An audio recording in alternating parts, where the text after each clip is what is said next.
Okay, folks, welcome to the first council meeting of 2022.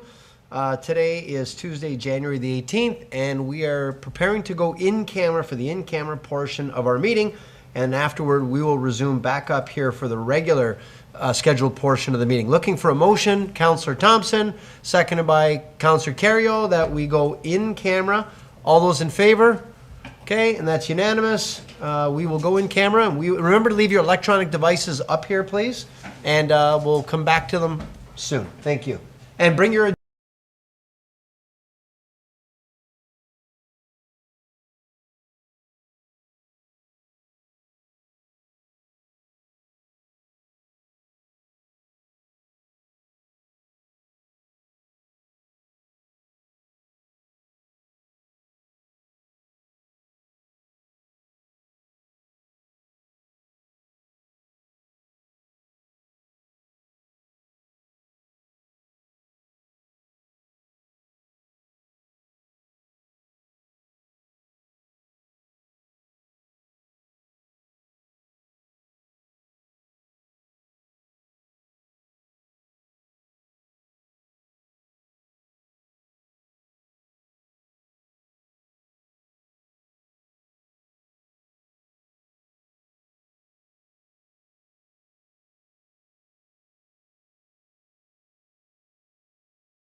All right, ladies and gentlemen, welcome to the first City Council meeting of 2022.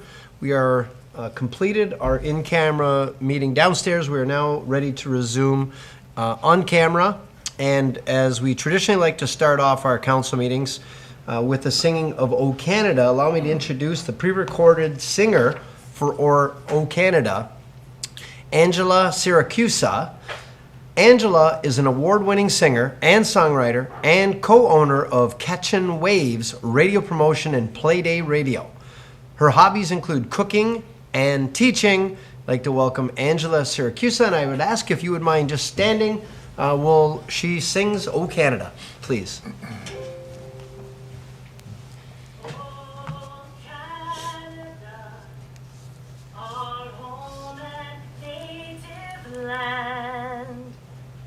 True patriot love in all of us command. With glowing hearts we see thee rise, the true north, strong and free. From far and wide, O Canada, we stand on guard for thee. God, keep our land glorious and free. O Canada, we stand on guard for thee. O Canada, we stand on guard for thee. Awesome. Great job. Well done. Well done. Well, Angela, thank you very much. That was very well done. Very professional. I'd like to thank you for taking the time to sing O Canada for us. We look forward to using it in the future as well. Excellent job. If she cooks and teaches while she's singing, she's probably good at other things too. Okay, moving along through our agenda. The next up is the Land Acknowledgement and Traditional Indigenous Meeting opening, and we'd ask our clerk staff to please help us with that.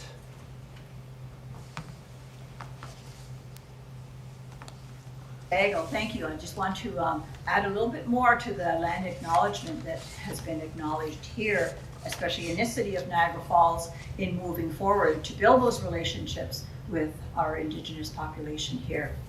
And I think one of the strong elements that is recognized is the dish with one spoon. And that encompasses kind of like a treaty or an agreement between nations even to utilize space, a common space, so that you're not going to deplete what's there, that we're able to all come together and utilize what we need to for our well-being and to still have some resources left. And I think one of the things that showed this, for me anyway, in our ceremonies, is that we recognize that the strawberry is the leader amongst all of the plants. And we have a ceremony for the strawberry, but also that strawberry drink is at the other ceremonies. And so for us, they have the benches there for the singers and the drummers, and a drink is prepared, that strawberry drink, and it's brought in and put on the bench. It's just one pail and one dipper. And so anytime that anyone is thirsty, needs a drink to quench their thirst, then they can just come up to that pail and use that dipper and take a drink. And you're just quenching your thirst for that moment. And anyone else can do the same. Everybody has a responsibility to bring, say, some of those berries. We don't leave it all to one person. That'd be a pretty big job, because we have sometimes 200, 300 people at our ceremonies. And if it were left to one person, that's a huge job. So our job is to help with that responsibility. Everybody brings some berries to help make that juice so that it can be dispersed to everyone around there. And so we recognize that that dish with one spoon is that concept, and it's been here for hundreds and hundreds of years with our people. And so in moving forward, we see that in different aspects within our communities. And so we recognize and honor that this is being embraced, that this is a part of the history, part of the teaching, part of the learning that's happening within our communities. To build that bridge, and I can see that the City of Niagara Falls has helped to build those bridges, changing those lights in the falls to orange, helping our Indigenous populations in and around this area. And so we recognize and offer that gratitude that this is happening, that it's continuing, and we look for further togetherness with that. Nyama.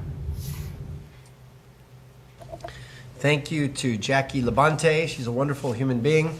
We look forward to amplifying Indigenous voices through the opportunity to share at the beginning of our council meetings as we offer land acknowledgement and strengthen our friendships. So thank you to Jackie. Now we move on to the adoption of the minutes from December the 7th. Yes, we've got Councillor Dabrowski and then Councillor Carrion. Oh, okay. I'm sorry, Councillor Carrion? I have a conflict on minutes. Mr. Clerk, Councillor Carrion's got a conflict. Yeah, so you might as well go first, sure. I was just going to declare a conflict on the last meeting. I wasn't here. Number 9.5, legal costs associated with code of conduct. I'm going to declare a conflict. Okay, Councillor Dabrowski. That was actually to my point. 9.5, and I don't know if it's the way I'm reading it or the way I remember it, which could be the case, but I thought the conversation was more based around unfounded complaints and being able to seek remuneration for legal fees incurred. Councillor Strange had made the motion. Maybe he could speak to it, but it just seems a little vague in the minutes, and that could be the way it was communicated or the way it was transcribed. But either way, hoping to get some clarification on that. Yeah, through you, Mayor. Yeah, I remember when we were talking about this, and then we got legal to advise us, and it was more on the conflict of interest and whether the cost would be covered by the municipality if a councillor needed a lawyer for, and it was basically he was declared innocent, whether those costs would be covered. And when our legal came on, he said they would be covered up to $100,000, I think he said. But then I heard rumors that that only is covered if you only go to court, not if it doesn't go to court and not found good. Can we get some clarification from legal if possible? I don't know if Ed's on. Yeah, no, I just want to make sure that, you know, if a councillor gets called on a conflict, he's actually obviously going to seek legal advice, and it's going to cost him. And if it comes unfounded, and some could be up to $20,000 to $30,000 to defend themselves, or they may, you know, the cost of it they could lose their seat on council. But if they're found innocent and it costs them $30,000, they should be covered for that cost. We're getting some feedback. So maybe if I don't know if Ed's still on the line or anyone from legal, maybe we can get some help on this. Yeah. Because we're getting two different answers, I think. So why don't we ask if Mr. Lustig is on the line, if he could weigh in and just clarify what we actually have legal coverage for in the event that somebody brings a complaint against a member of council for conflict of interest. I'm not sure why we're getting that. Yeah, yeah. Oh, gotcha. Yeah, we can hear you. Ed, we hear you fine. Good. The report or the information that you got last week or the last meeting primarily dealt with the gap that exists presently in remuneration or in paying back members of council who go through complaints under the code of conduct. But the issue of conflict of interest came up as well. And what I said was that our insurance coverage does protect successful defendants in cases involving conflicts of interest. And the policy limit is $100,000.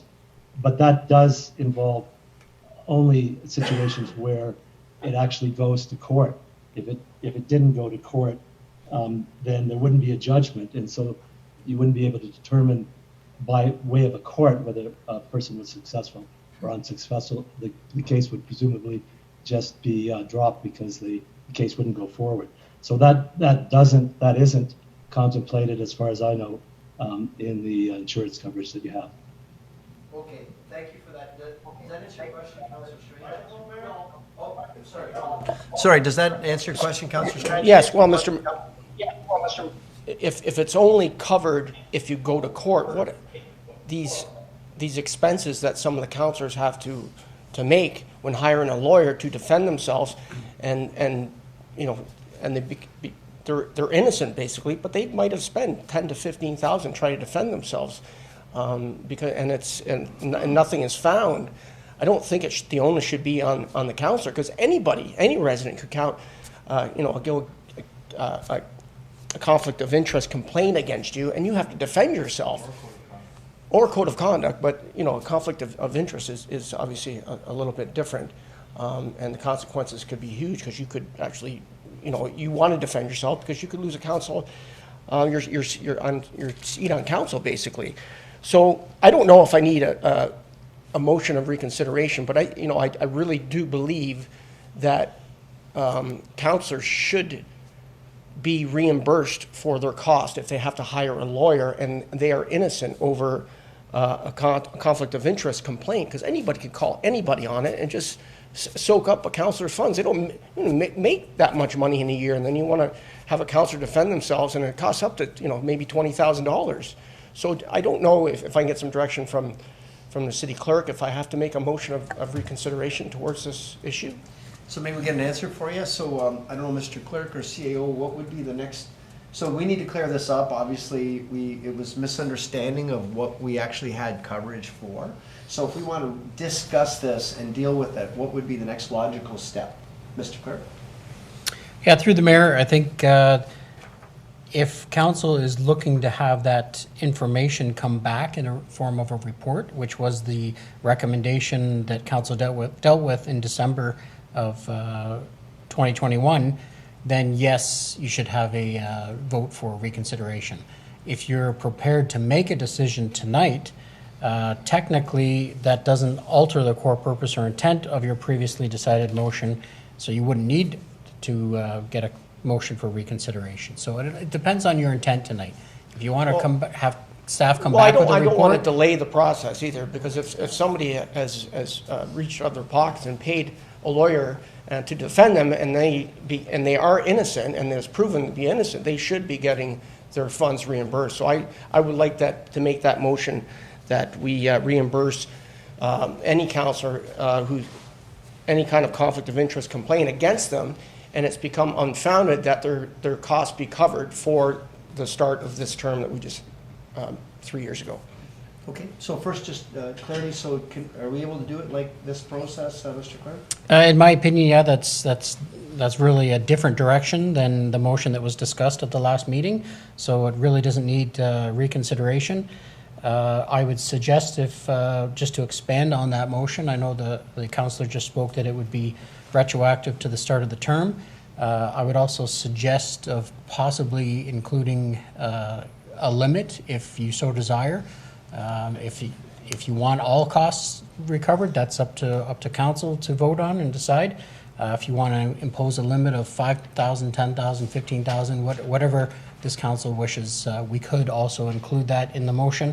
And lastly, as part of the motion, since it's appearing kind of out of the blue here on the adoption of minutes section, I just suggest you waive the notice of motion requirement through the procedural bylaw, and we can add that in as a friendly amendment to the motion if council wishes. Okay, and I'll do that. And so I guess the limit would be what Ed would say, what would be involved in court. Would it be up to, $100,000? I don't know if anyone's ever come up to that amount, and I don't even know the amount that some of the councillors have spent, but I think they deserve everything back up to, let's say 100,000. I don't know, because I don't know how much these costs are. Maybe we get some insight or some feedback. Or maybe legal can give us some kind of idea what some of these, or the CAO can give us an idea of how much something like this would even cost, So maybe we'll ask and what we could cover. our CAO thoughts, because I know sometimes there's been more than one thing brought forward, several things. Maybe it's so much per complaint, I don't know. But maybe the CAO, or I'm guessing Mr. Lustig is back on the line too. So if either of you want to help us out, direct us here. Yeah, I can respond to that if you like. If you hear me. Yeah, go right ahead, Ed, thank you. Okay, so just so that we're clear here, the insurance coverage is to protect members of council who are brought into court by virtue of a case that they are defendants in under the Conflict of Interest Act. And in that case, if it proceeds and the councillor is determined by the court to be not found to have conflicted, they are reimbursed up to $100,000. So if it goes through the legal process in a court, that insurance coverage clicks in up to $100,000. So, you know, the only other scenario that I can think of is something starts, but the complainant or the plaintiff doesn't continue. And in that case, it's really not a determination by the court because it doesn't end up being determined by the court. And so what you're talking about is probably a situation where minimal costs, relatively speaking, are incurred because it really doesn't get through the process. So I'm going to guess that you could probably set a limit of about $10,000, something like that. Okay, you good with that, councillors? Okay, thanks for that. We're getting an echo because I think Ed's got to mute out his line. Okay, so what we're doing is, first, Councillor Strange, if I understand correctly, he's asking to waive the procedural bylaw process, and that we, is that right? Can we do it in one motion? Yep, go ahead, Mr. Clerk. You're better off to wordsmith this. Yeah, sorry, just that part about waiving the procedural bylaws, just so that we can deal with it this evening as opposed to having it go by notice of motion and deal with it under adoption of minutes.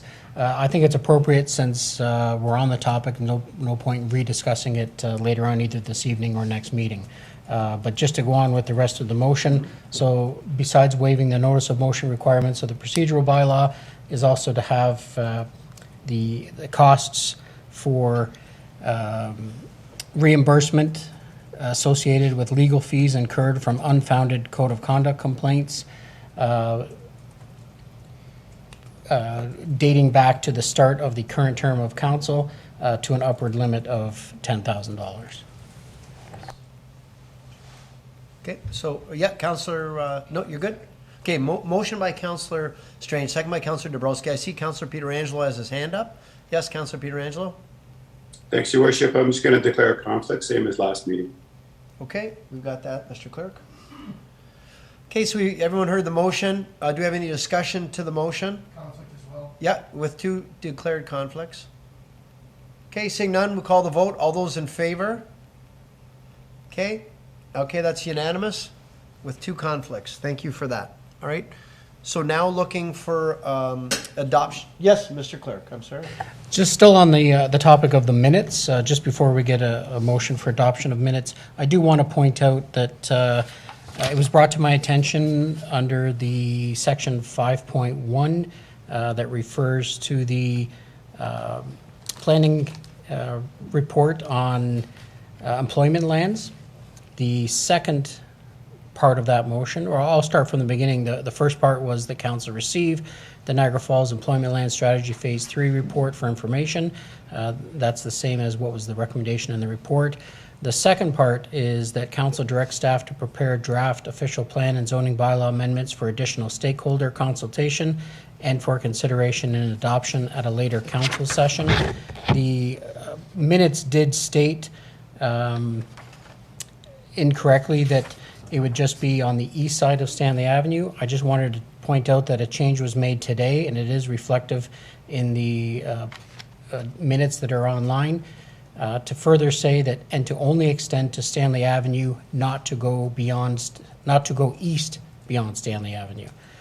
So it's just, we basically mentioned the wrong side of Stanley Avenue in the first edition of the minutes, so I just wanted to point out that change today, that it's to only extend to Stanley Avenue, not to go east beyond Stanley Avenue, and that's word for word as what was spoken in the motion of December 7th. Okay, looking for an adoption of the minutes with the revision expressed to us by the clerk. Yep, moved by Councillor Thompson, seconded by Councillor Campbell. If there's no further discussion, we'll call the vote. All those in favor? Okay, and that's unanimous as well. Thank you. Thank you very much. Now on to disclosures of a pecuniary interest. Councillor Thompson, Councillor Lococo, Councillor Pietrangelo. Yes, I have a check 448970 for Cogeco. Thank you. Okay, thank you for that. And then you'll fill out the form, a reminder to fill out the, and hand into the clerk on the pad. You know the pad that you've got in your desk? Yeah, one of those, right? You got one of those. Should be inside your drawer there, Councillor. Here, you want to give him mine? All right, next up, Councillor Pietrangelo. Yeah, thanks, Your Worship. Excuse me, District School Board of Niagara, 00392-0003. It's my wife's employer. And Niagara Catholic District School Board, 00392-004 and 00391-0049. It's my employer. Thank you. Okay, thank you for that. We've got Councillor Lococo, Strange, and Ioannoni. Thank you, Mr. Mayor. Downtown Board of Management, check 00384-0026, my husband's former employer. 4 checks payable to myself, check 47790, 448284, 448559, 448911, reimbursement of expenses, and then 3 checks payable to the Niagara Falls Art Gallery. I sit on the board as a resident.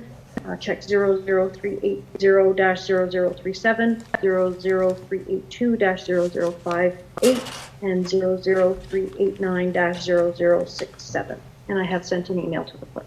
Great, thank you for that. Councillor Strange. Yeah, Mr. Mayor, check number 449062 made out to myself for services. Okay, great, thank you for that. Councillor Ioannoni.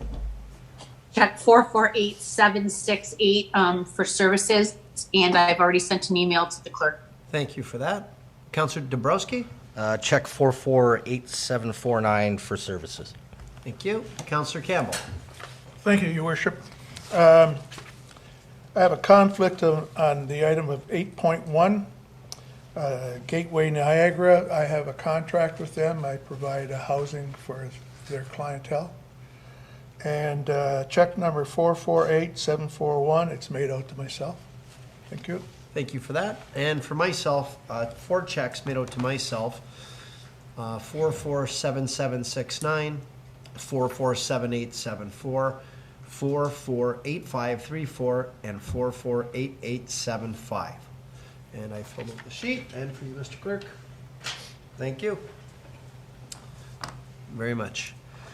Okay, moving on to mayor's reports and announcements. First off with obituaries.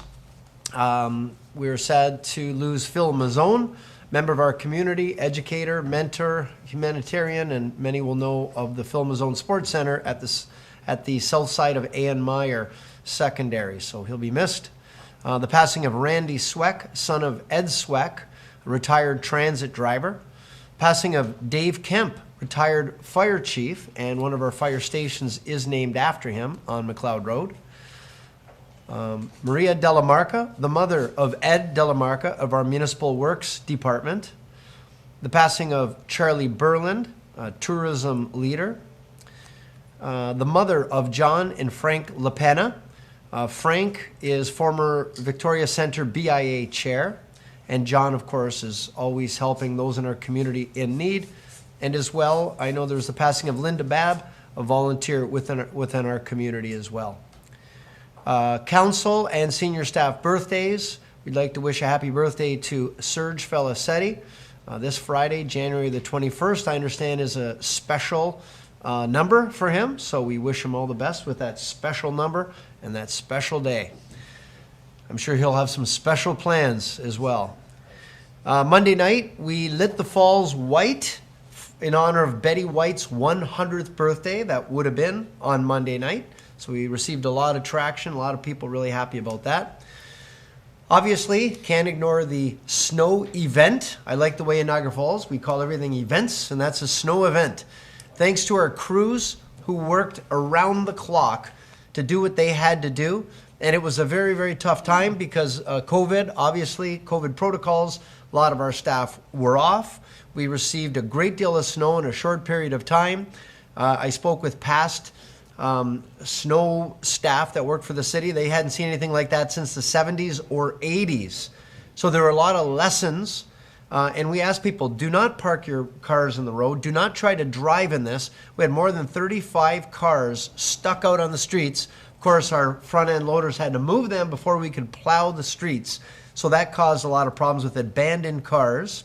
Then a lot of our snow plows got stuck as well. A lot of people don't realize, even though they're big 5-ton, big trucks, they get stuck as well. And they often got stuck and had to be pulled out by front end loaders. So it was a real challenge, especially crescents and cul-de-sacs. So we had a lot of challenges, not completely done yet, but we did try to get at least one swipe down every street so that people could at least get out of their houses. And I know they're going to be working tonight, throughout the night, and into the next couple of days cleaning up.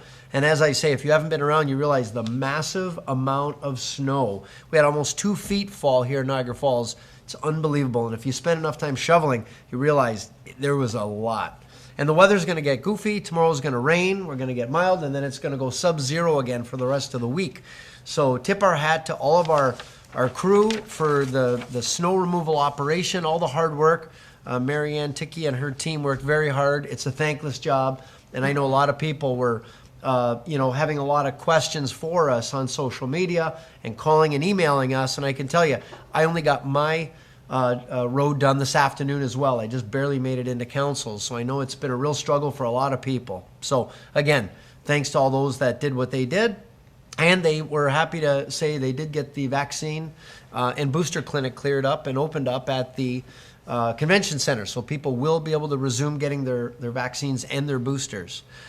We have our warming center. The Coronation 50 Plus Center has been repurposed as a warming center. So it's open as a warming center from noon until 5 p.m., 7 days a week, and it's funded by the region, staffed by Start Me Up Niagara. Tobogganing, all the kids are out tobogganing at Fireman's Park, FH Leslie, and some of the other community parks, so it's good to see all the kids getting exercise, fresh air, some sunshine, and not sitting on their iPads and their devices. As well, our skating rinks. You know, they've been prepared by the city, maintained by the neighbors. They've been flooded by the fire department. True community risks will draw your attention to the screens. We'd like to thank all the volunteers. We have several rinks in the city. I was out and about on the weekend checking some of them out. We've got John Allen Park on Kaler Road, Mount Carmel Park, Maple Street Park, Preakness Park, and Fernwood Park on Hendershot Boulevard. So you'll see a lot of the people out and about enjoying themselves, and what a great thing to have in the community, especially while we were forced to close down our arenas. Everyone still has a chance to lace up and get out and have some fun. We had some grand openings over the holidays. We had Clover Therapeutic and Massage Addict, 2 massage clinics that opened up in the community, so best wishes to both of them. And a reminder that our next council meeting will be next Tuesday, January the 25th, for a special budget meeting. So that concludes our notes. Yes, Councillor Lococo. Thank you, Mr. Mayor. I just wanted to talk about the ice rinks. I was talking with our member of Provincial Parliament, Wayne Gates, and he wanted to let everybody know what a great job they're doing, not only the residents in maintaining it, but the staff who put it all together, and he has seen hundreds of people utilizing it. So he thought that was really great. And he wondered if after all of our snowplow removal has been done, I have spoke with our Director of Municipal Works, Eric Nickel, if the city could remove the snow from the ice rinks. There's a lot of snow on it, and it's really difficult for the residents to remove it with the equipment that they had. Eric thought that that was a good idea, and he would look into how we could do it. But good kudos to everybody who's doing this. It's very well received. Sure, Councillor. We'll ask Mr. Nickel if you want to weigh in on that.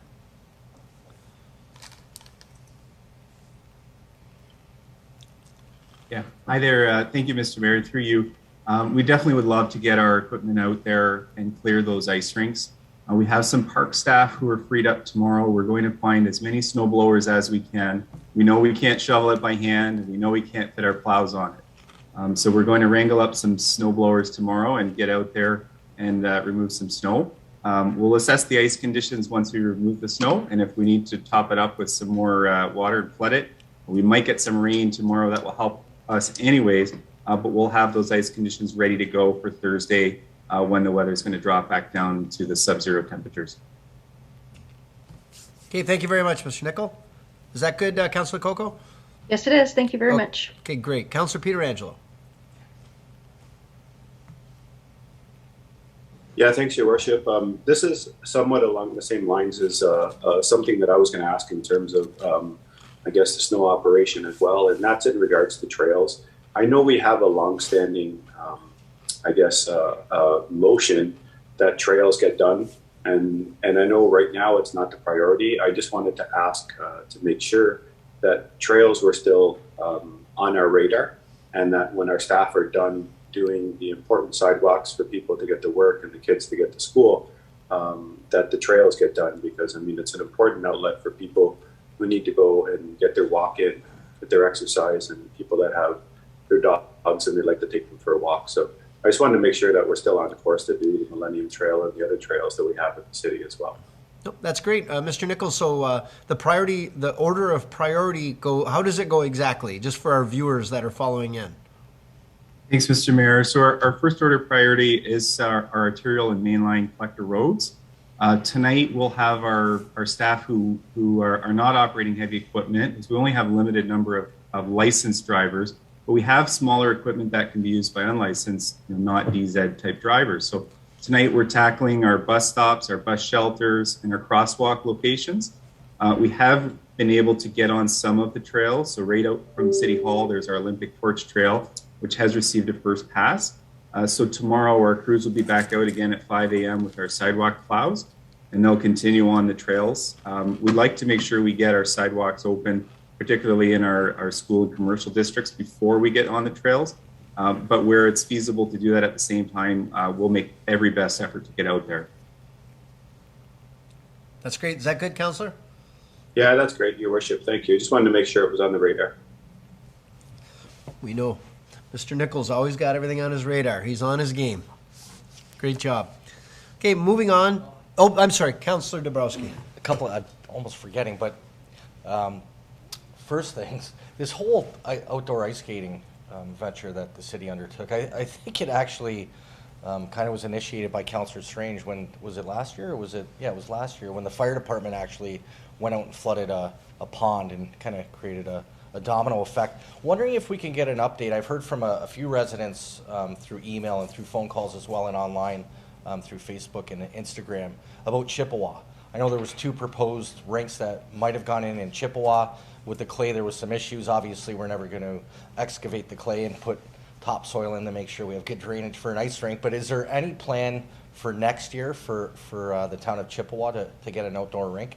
And don't mean to throw this on Rec or Eric, but wondering if we can get some sort of feedback, and if not tonight, we don't need an answer, but just something that I can go back to the residents of Chippewa with to give them an update.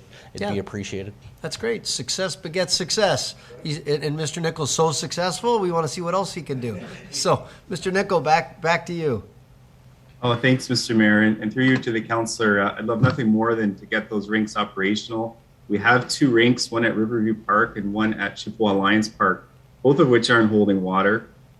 So we've successfully completed, but not fully completed, the work at Fernwood. We've learned a lot about what we need to do to make those rinks operational.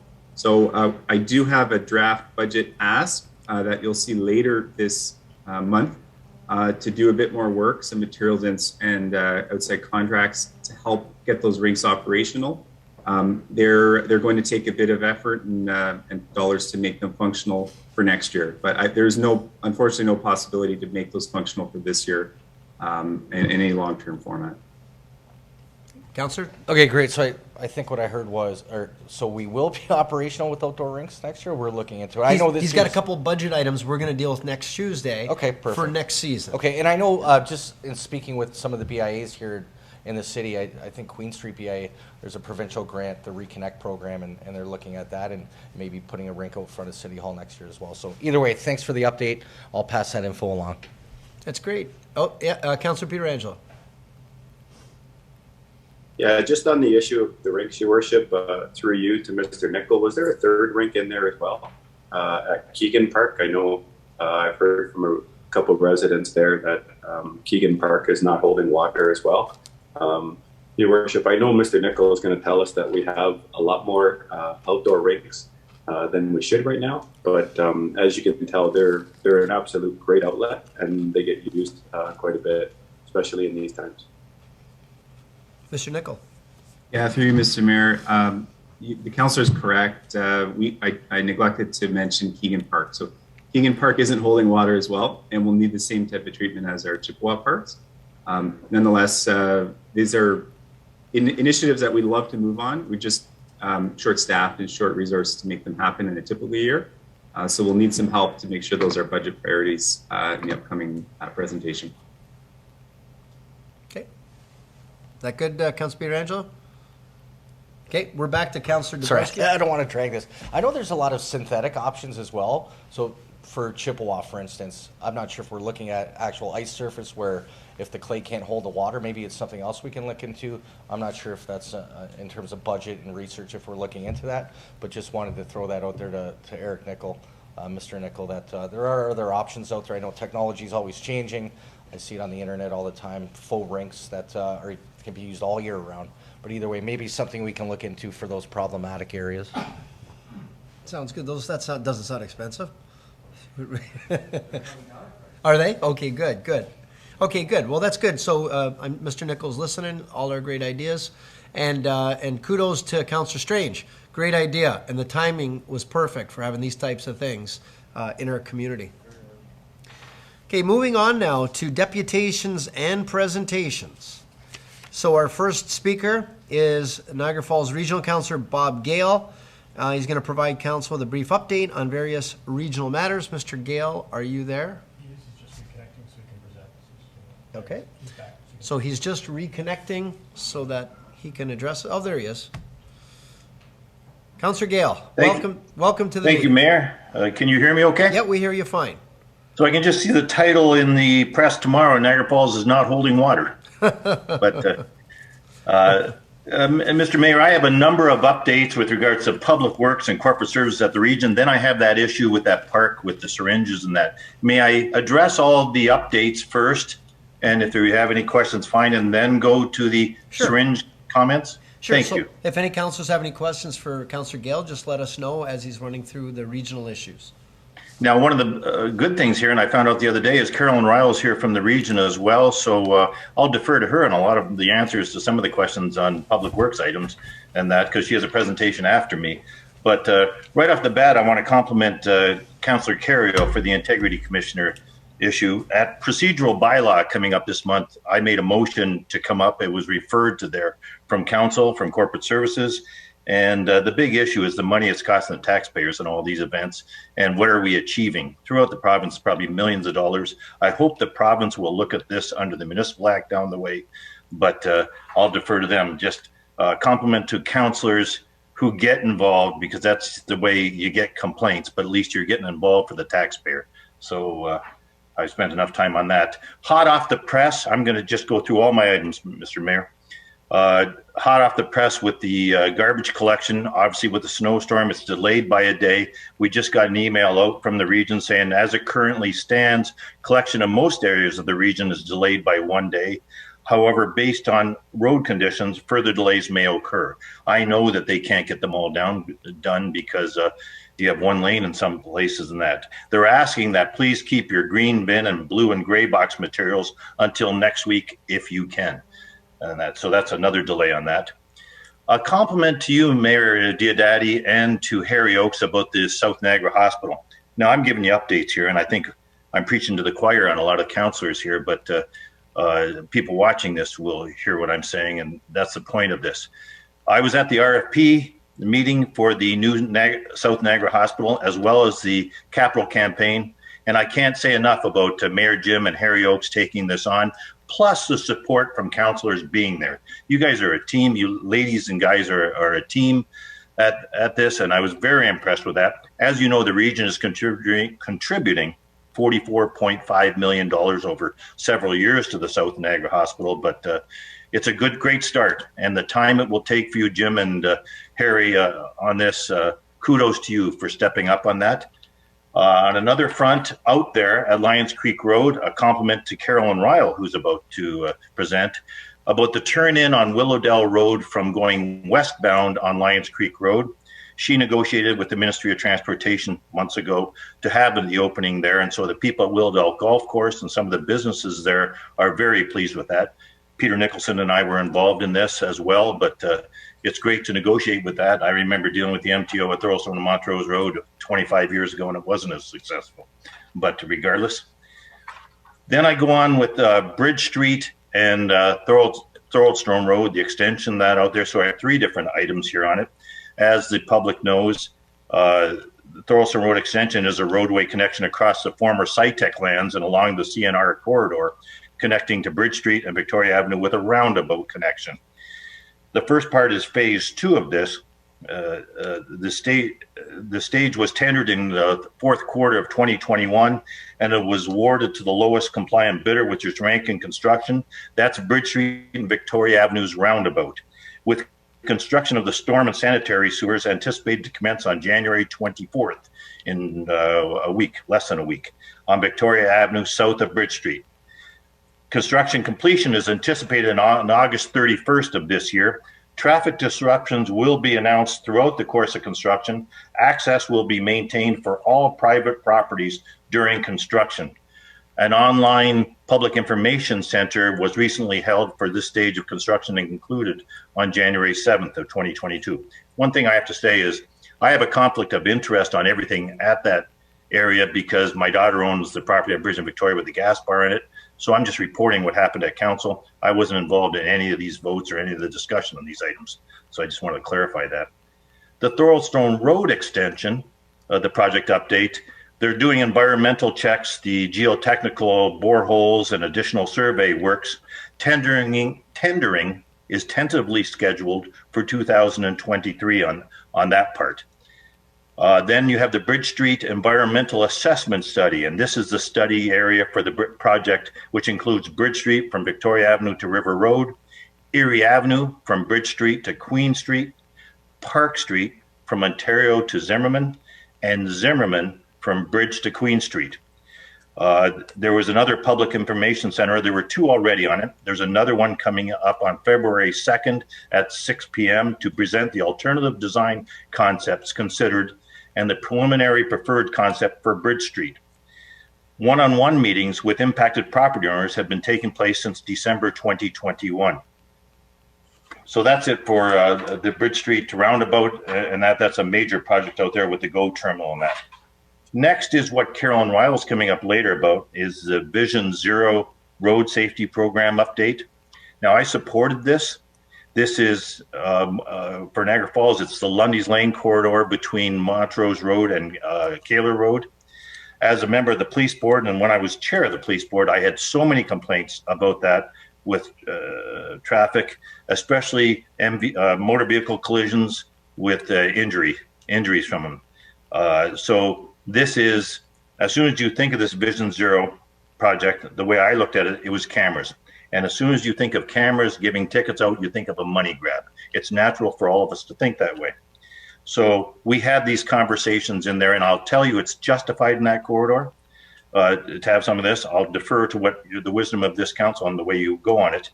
But the things that I asked at council, regional council, about this when it came up was that, number one, it's not a money grab. Number 2, there's a tolerance to speed. So if the speed's 40 kilometers an hour, I don't want to hear of tickets for 41 kilometers. There are 42 because you're just going after our residents for it, unless there's an injury out there. Then we have to be strict. And I know that's what they were doing in St. David's and other places. At times, Niagara Stone Road, once I remember that they were nailing everybody that was over 5 kilometers an hour over when there's serious injury. But these are the questions that you have now. With the answer for the tolerance on speed on these issues, they'll never tell you on it because it's up to the discretion of the police officer and this, whether you give a ticket out for 5 kilometers an hour over or 10 over on this. But things that I'm hoping that you will ask for is signs to inform everybody there that these things are in place on this. Now, I know Peter Nicholson has been a very much an advocate for this out there with it, but the education of it to the public is very important, to tourists too. But I hope that you may consider this out there, especially with all the complaints I've had on the police board for that area and the injuries that we've had out there. Next, I think that I've hit. I think I've hit all my comments on that, Mayor. So if there's any questions for me on these issues, I'll take them. If not, I'll move on to the letter I had. Okay, any questions of council for Councillor Gale? Okay, looks like that was good, pretty comprehensive. We're good, thank you. Well, Carolyn's the person to go to on this, so I get it on this. So the next one, on December 30th, I had a phone call or an email, I guess it was, from a Paul Tarsitano from Niagara-on-the-Lake, who walks our trails and other trails around. Paul is a retired Toronto paramedic and a former provincial correction officer. Heather, if you don't mind putting the pictures up now, if you don't mind. So he told me about syringes and other drug paraphernalia that he had found on the trail called, that's Paul there, on the Canada 150 trail, which is across the Hydro Canal from Paul's Manor Restaurant. So the west side of Lundy's Lane. And a compliment to you councillors on how beautiful these trails are. I've never walked that one under there. I came up to him on December 31st and he and I walked that area and picked up more syringes. On this day, on December 30th, he picked up half a dozen syringes along the side of the trail. The day I was there, the next day, 24 hours later, we found a improvised crack pipe, a half-filled syringe containing blood, saline tubes, used syringes, a number of them, the syringe caps. Now, this is a beautiful area. I'm standing there, you can see the center of the street, how beautiful the Lundy's Lane BIA and all of you have fixed this up. But two things. I was impressed by these trails. You've done a great job, Council, on these trails for the people.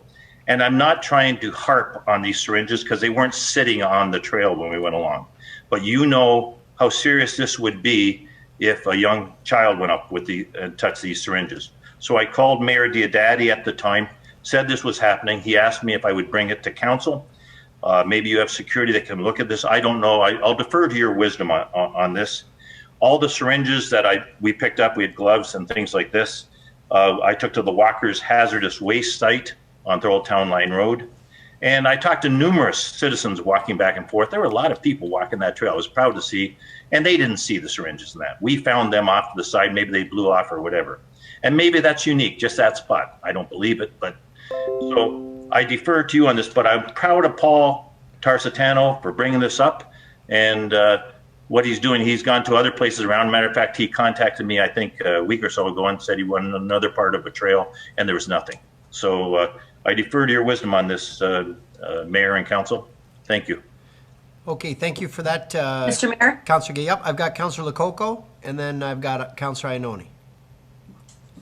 Thank you, Mr. Mayor. I was wondering if we could contact Streetworks. In the past, they've been very helpful with cleaning up syringes in our community. And if we just talk to them and let them know where the issues are, they might be able to work on a schedule to help us out. It's just a suggestion. Oh, thank you for that, Councillor Lococo. And Councillor Ioannoni? Actually, it's a very good suggestion. Councillor Lococo and I had met with them, I think it was just before the pandemic started. The issue isn't just the needles on the trail. The issue is addiction, homelessness. That's who is living amongst that trail often.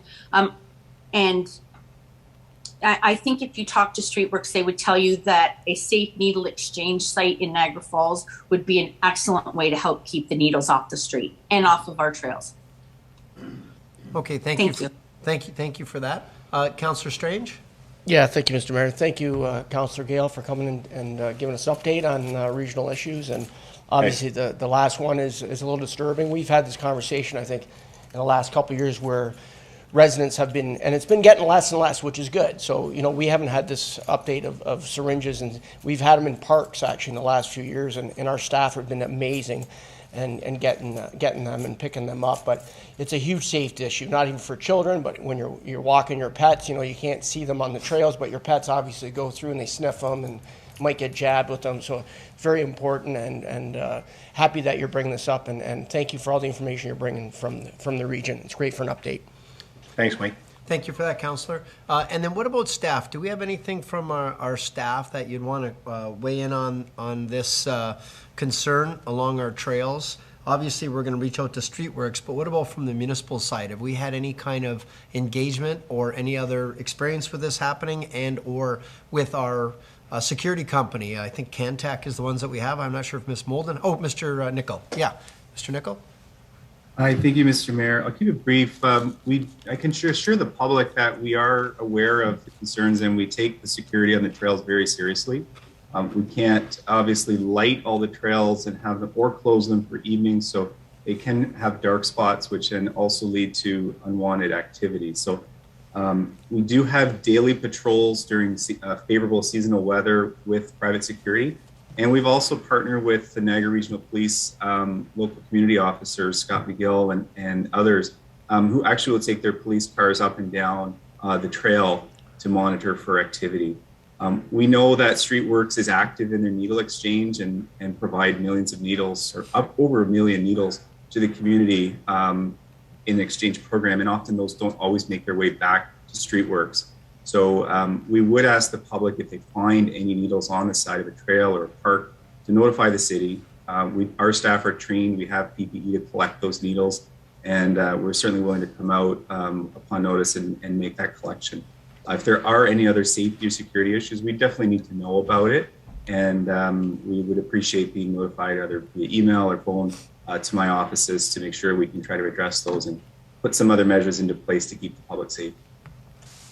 Thank you for that, Mr. Nickel. Appreciate the insight from Council and from Mr. Nickel. Councillor Gale, really appreciate you bringing that to us, and not just complaining, but picking them up too. Appreciate that, and now that we're aware, that we can be more proactive and get involved with Streetworks and with our municipal staff to make sure that we stay on top of this. Thank you, and I'll stick around while Carolyn makes her presentation in case you have anything for the region. Okay, that's great. Thank you very much for your time. Appreciate it. Thank you. Thank you, Councillor. Okay, moving along to item 6.2, Vision Zero Road Safety Update from the Niagara Region. We've got Carolynn Ioannoni, Director of Transportation Services, and Beth Brenz, Acting Associate Director, Financial Reporting, as well as Judy McPherson, who will be making a presentation to Council. Are you folks on the line in the Zoom? Yes. Okay, I'm getting thumbs up from our IT staff. I just don't see anybody.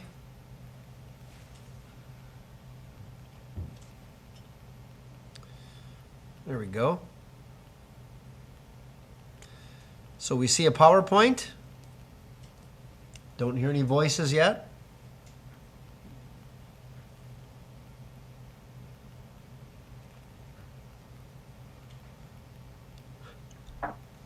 Hi there, good evening, Mr. Mayor. Can you hear us? Yeah, we hear you fine, Carolyn. Welcome to the meeting.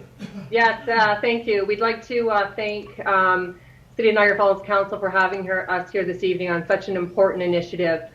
Before we get into that, I do want to thank Councillor Gale for providing the updates and all of the great work and the partnership that's actually been going on between the region and municipal staff through Eric's group and other areas in Niagara Falls with all the projects he provided the updates on. So thank you for that, Councillor Gale, and for the support around Vision Zero, which is such an important initiative that the region is out talking to all the 12 municipalities about currently. So for those who don't know me, I'm Carolynn Ioannoni. I'm the Director of Transportation at Niagara Region. I'm joined by Beth Brenz, who is the Acting Associate Director, Financial Reporting and Analysis, and there will be a component of that as part of the presentation. And Judy McPherson, who is a Transportation Coordinator, who's been involved in all the coordination to have us here to present this evening. So on the agenda, I am going to provide first just an overview as to what is involved with the Vision Zero Road Safety Program that's being proposed to be rolled out throughout Niagara Region. again in partnership in collaboration with the 12 municipalities. There is a staff report that we worked very closly with Eric on that'll be coming to the floor after the presentation with regards to the court's intermunicipal agreement, referred to as the IMA. And these are the terms that we are proposing that will allow the region and the partners to work together on rolling out Vision Zero in Niagara Region. Beth will be providing a financial overview that was approved as part of the 2019 business case by Regional Council. And then we'll close off the presentation with our next steps for the launch of the Vision Zero program in Niagara Region. So first, I'd like to start with community safety zones. So speeding is a primary crash factor and a leading road safety program that we're all dealing with on our roadways. It contributes to 1/3 of fatal crashes and serves as an aggravating factor in most crashes. Niagara Region Council has the authority under the Municipal Act to pass bylaws and initiate measures to ensure the health and safety of its residents. In establishing community safety zones, the region has this as a tool to help make its community safer. Across the regional road network, staff looked at 38 different schools, and I'm pleased to say that 13 community safety zones since 2019 have been rolled out and approved across the regional road network. When we talk about community safety zones, these include locations which have safety concerns or complaints are being received around sensitive areas such as schools, which is what we have targeted to start the program with. We will eventually be looking at retirement home locations, parks, and other areas of where we're trying to target high active transportation and obviously public realms to allow people to be safe when they're out and about walking, cycling, and other modes other than being in a car. I'd like to also confirm that to date, out of the 13 community safety zones that were approved by our regional council, 2 of them do exist in Niagara Falls. We have one at the Greendale Elementary School on Montrose Road, and another community safety zone is on Lundy's Lane at Kaler. And again, this has been a partnership and working with the Niagara Regional Police because we need their support out in the community zone areas, helping us with the speeding concerns and the complaints we're receiving as part of us trying to obviously bring driver awareness to those very sensitive and critical areas as we're encouraging walking to and from schools. Next slide, please.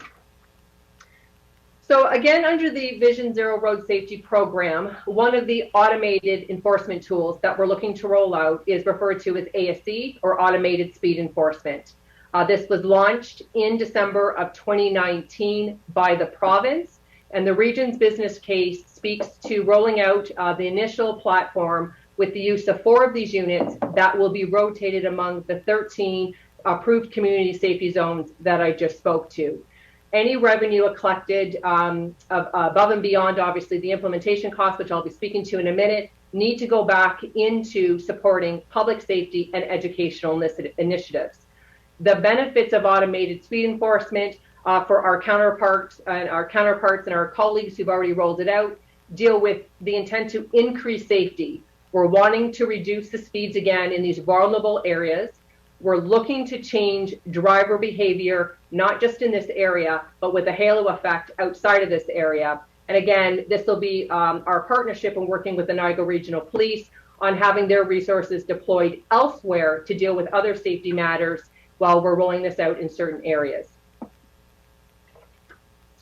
The next slide talks to the Ontario municipalities to date that have rolled out ASC since the approval in 2019 by the province.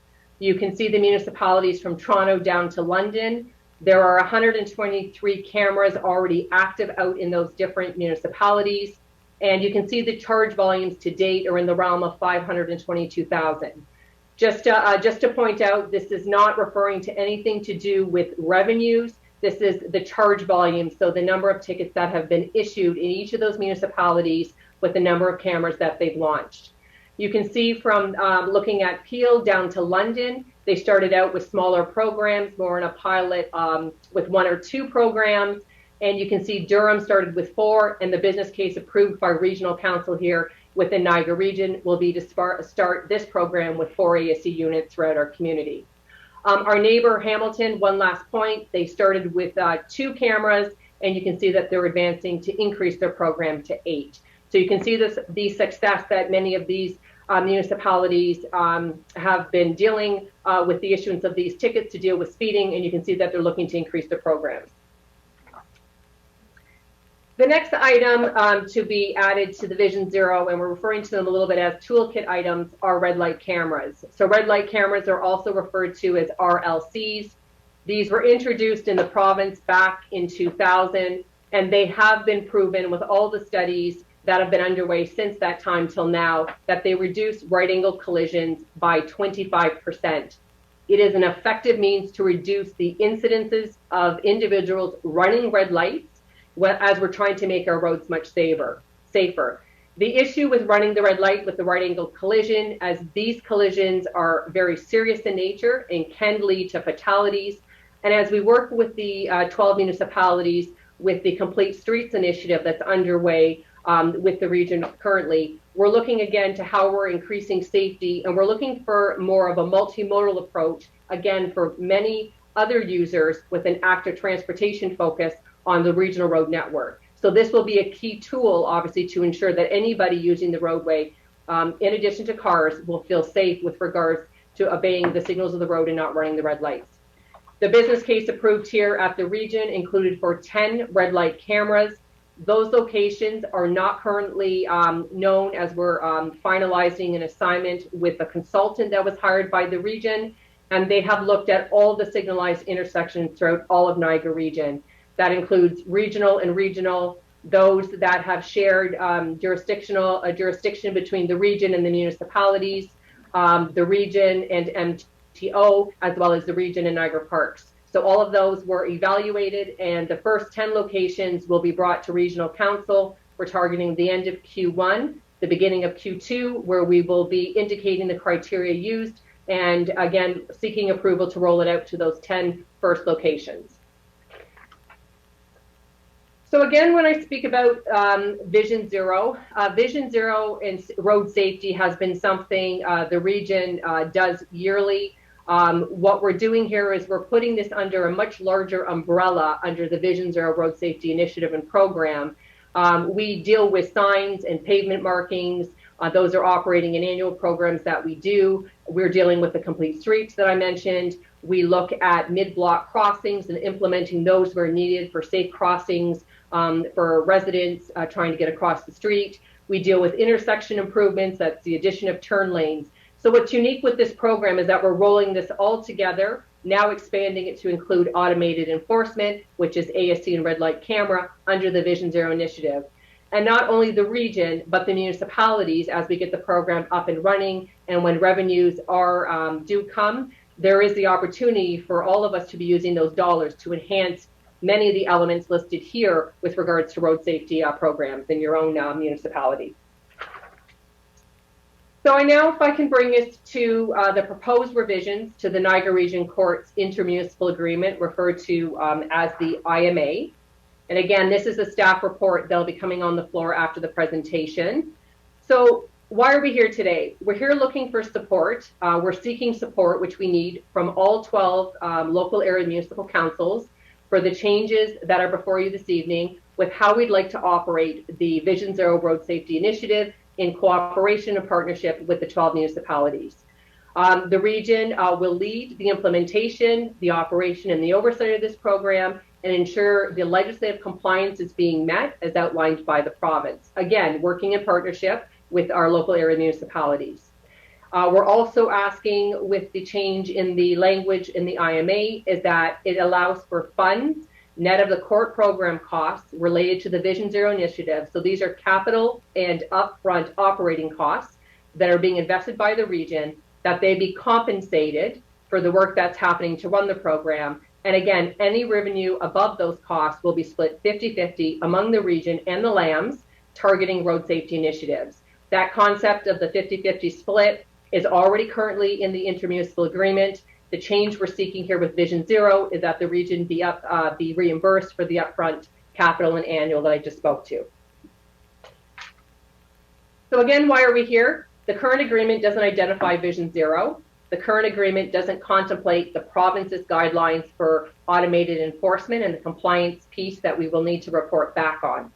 When we talk about risk of implementation, that's the region assuming that as the lead. So that will deal with public outreach and dealing with public scrutiny with regards to the launch of the program. We will be the point of contact to assist with all of that, with the launch and as the program starts on its way. With regards to stakeholder engagement, it allows us the opportunity to pull everyone together again to work on making sure everyone understands the programs, the risks, pulling emergency, for example, together, businesses that could be affected by this, as well as municipal and regional staff that operate vehicles on the roadways. They're also already noted, and Beth will be speaking to it, the significant upfront costs and what the time period may be to have those obviously reimbursed as we roll out the program. Again, is another risk that the region is assuming with the beginning of this program.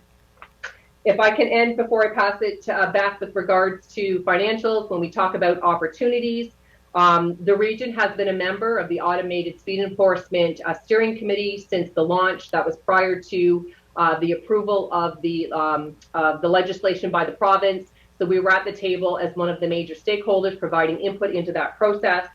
It assists with the consistent delivery, again, all the partners around the table, and how we'd like to roll this out with a consistent set of criteria, again, with the overall objective of the halo effect in creating safety throughout all of Niagara region, both on regional and municipal roads.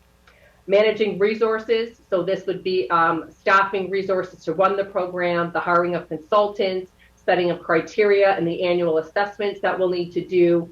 And then just again, all the collaboration that we can pull everyone together on and to see how things are operating in each of the different municipalities with the rollout.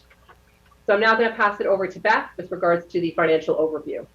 Good evening, and thank you, Carolyn. The next few slides that I will be presenting are intended to provide a high-level overview of the financials based largely on information received and approved by Regional Council as part of the Niagara Region's 2020 budget process and in alignment with the changes being proposed tonight in the IMA.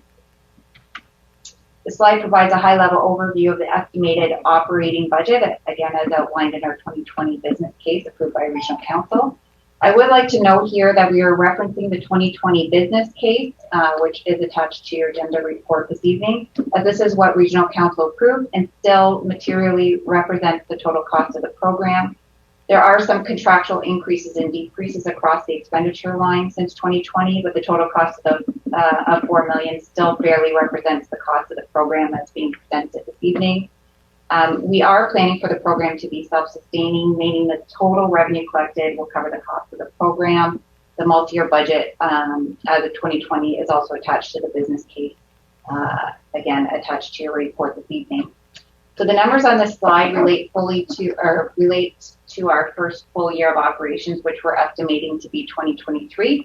The total cost for both the courts program and the region's operations and both our transportation and business licensing divisions are estimated at approximately $4 million. The total cost of $4 million would be fully funded if we have ticket revenue from approximately 32,500 tickets, which we're estimating 5,000 tickets to come from the 10 red light cameras and approximately 27,500 from the 4 ASD cameras. It is anticipated that the ticket revenue generated from the program will allow for enough funds to cover the program's operating and implementation costs over the 3 years. This is another visual of the anticipated net vision zero revenue expenditures and planned bottom line based on the full first year of operations, and again, the 32,500 tickets. Important to note that the courts recognize ticket revenue based on a cash basis, meaning that it's based on ticket revenue received in year, not based on the total tickets issued. 32,500 tickets could result in an estimated total gross revenue related to tickets issued of $5.4 million. When considering actual cash received, we're estimating approximately 300,000 of the 5.4 will not be received in the first year, resulting in the 5.1 million number you're seeing in the second green box in the triangle. The 5.1 million is further reduced to 4 million when the victim fee surcharges paid to the province are considered, which are mandatory payments. 4 million is then further reduced to 2.3 million in the remaining revenues after court program costs, which we are estimating at 1.7 million. And then after our regional costs, which are estimated at 2.3, the program comes down to a net zero position, meaning no net Vision Zero revenue distributed to the region or the land. I have also flagged on this slide that the region is anticipating approximately $750,000 in implementation costs to get the sites ready. It is anticipated that the region be paid back these expenditures from future years' Vision Zero revenue prior to any net Vision Zero revenue distribution. So some of the risks that I would like to flag, there are significant unknowns around the number of tickets that could be issued, challenged, and or not paid, which could require collection efforts. Because we're not sure of how many tickets will be challenged, we are flagging that there could be pressure in our court trial time capacity as a result of these challenged tickets. There is a risk that we could receive less ticket revenue collected than what our expenditures are. I'll flag Section 7 of the amendment to the IMA, which we are stating that the region would offset these in-year deficits to ensure no negative impact to non-Vision Zero revenue streams through the court. The regional funding provided would be repaid from any future year's Vision Zero net revenue prior to any Vision Zero revenue distribution. So to reiterate, the LAMs or the local area municipalities would not be expected to use any of their non-Vision Zero revenue distribution from the courts to offset any possible Vision Zero deficit. And the opportunities, number one, the goal of the program is to change our driver behavior to reduce overall speeding on roads within the region and ultimately improve road safety, which we strongly believe that this program will do. There is an opportunity to align staffing levels in court services to ticket volume experience, which will allow us to ensure we're managing our staffing expenditures effectively and ultimately maximizing any net Vision Zero program revenue for distribution. And if we are in the situation where we receive more ticket revenue collected than expenditures incurred, the net Vision Zero revenue will be distributed based on assessment, which is 50%, split 50% to the region and 50% to the local area municipality. So that's in alignment with our current agreement, no change on that front. And then just noting again that any future revenue distribution would be to pay back any previous year deficit and implementation costs. And as Carolyn had noted earlier in the presentation, any net revenue must be reinvested back into road safety initiatives and reported to the region to support our ministry reporting requirements. I'm now going to turn the presentation back to Carolyn.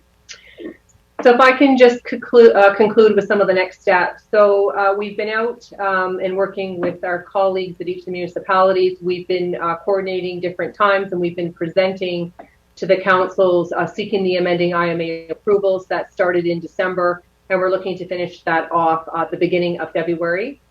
We will then be going back to regional council, providing them an update on the finalized amending agreement, on what that language means, seeking their approval, again, pending the approvals that we're seeking across the 12 local area municipalities.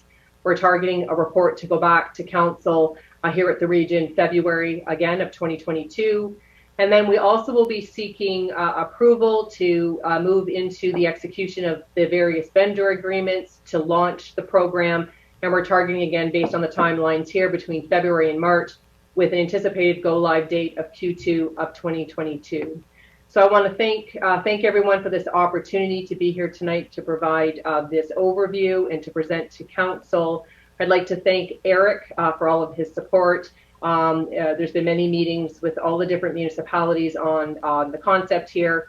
So thank you, Eric, for that. Also, Jason Burgess has been involved and the coordination assistance with the clerk's office to have us here this evening. So now we'll open the floor up to any questions. Oops. All right, thank you very much for that. Let's see, first up, I've got Councillor Dabrowski. Thank you for the presentation through the mayor. Just looking at, and of course this is all about public safety, but I'm looking at the revenue as well. In terms of the breakdown you have, I'm looking at the break even. How did you guys, or how did you ladies, or how did the team arrive at the projected revenue? Or the projected ticket amount? How did you get to that number? Ladies? Great question.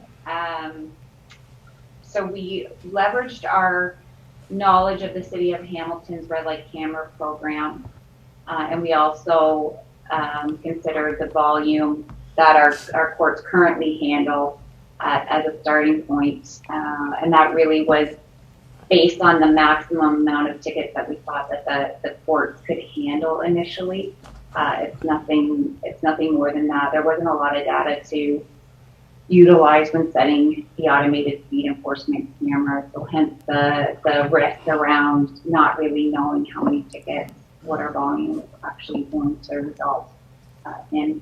So we estimated to the best of our ability, but there is some anticipated variability there. So if I could just add, so one of the things is this was an estimate that Beth is talking to, and as part of the program, we'll be coming back with an annual update. So we're giving that number as our best guess to start the program, and there will be annual reporting that'll be going back to council to indicate how many tickets were processed, how many were contested, and then there'll be the ability and the variability to increase and decrease that number pending the resource constraints and others that we may be seeing primarily in the processing of those through the courts. Okay, fair enough. Thanks for that. Yeah, the revenue, it seems a bit low, but obviously you came to that number for a reason. But either way, great presentation. Thank you. Okay, great. Thank you, Councillor. I've got Councillor Lococo. Thank you, Mr. Mayor. Through the mayor to Ms. Ryle, thank you so much for your presentation. I do have a couple of questions.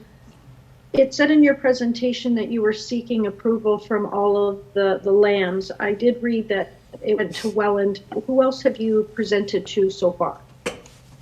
So through the mayor, so we have been out to 5 municipalities thus far. We actually are on the docket to be going to the city of Welland after this evening in the city of Niagara Falls if there's enough time.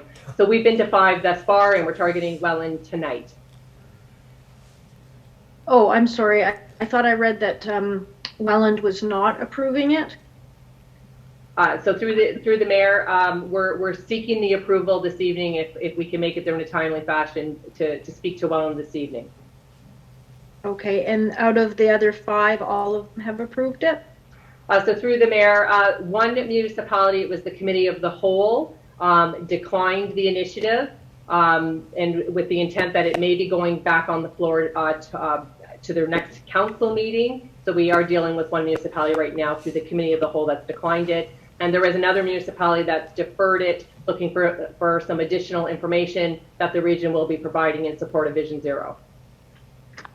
Thank you. And if some municipalities do not approve it, can the project still go forward? Through the mayor, good question. I think that's something the region will have to take back and assess. From my lens and through transportation's lens, this is a win-win program with regards to us targeting road safety and all of the different concerns that we're all dealing with. So my hope, the region's hope, again, as we work as partners, and again, with it being such an important initiative to deal with driver awareness and road safety issues that we're all dealing with, that all municipalities will be in support of it. When we're talking about the unanimous support, in order to change the intermunicipal agreement, which is on the floor this evening to operate the program, that's what we require the 12 approvals for. Okay, thank you. I have a couple more questions through the mayor. In relation to the numbers, were there studies, like I know that we have a lot of complaints on Lundy Lane, the speed, and we've all received the emails and the concerns and the phone calls, so I definitely see that being a great community zone. Do we have data for the number of cars that go for the ASE from Montrose Road to Kaler to back up the numbers that you think we'll get from the speeding fines? Do we have an idea of numbers and stats to say that there's this many cars? And then I guess there'd be further stats, how many of those cars would actually speed?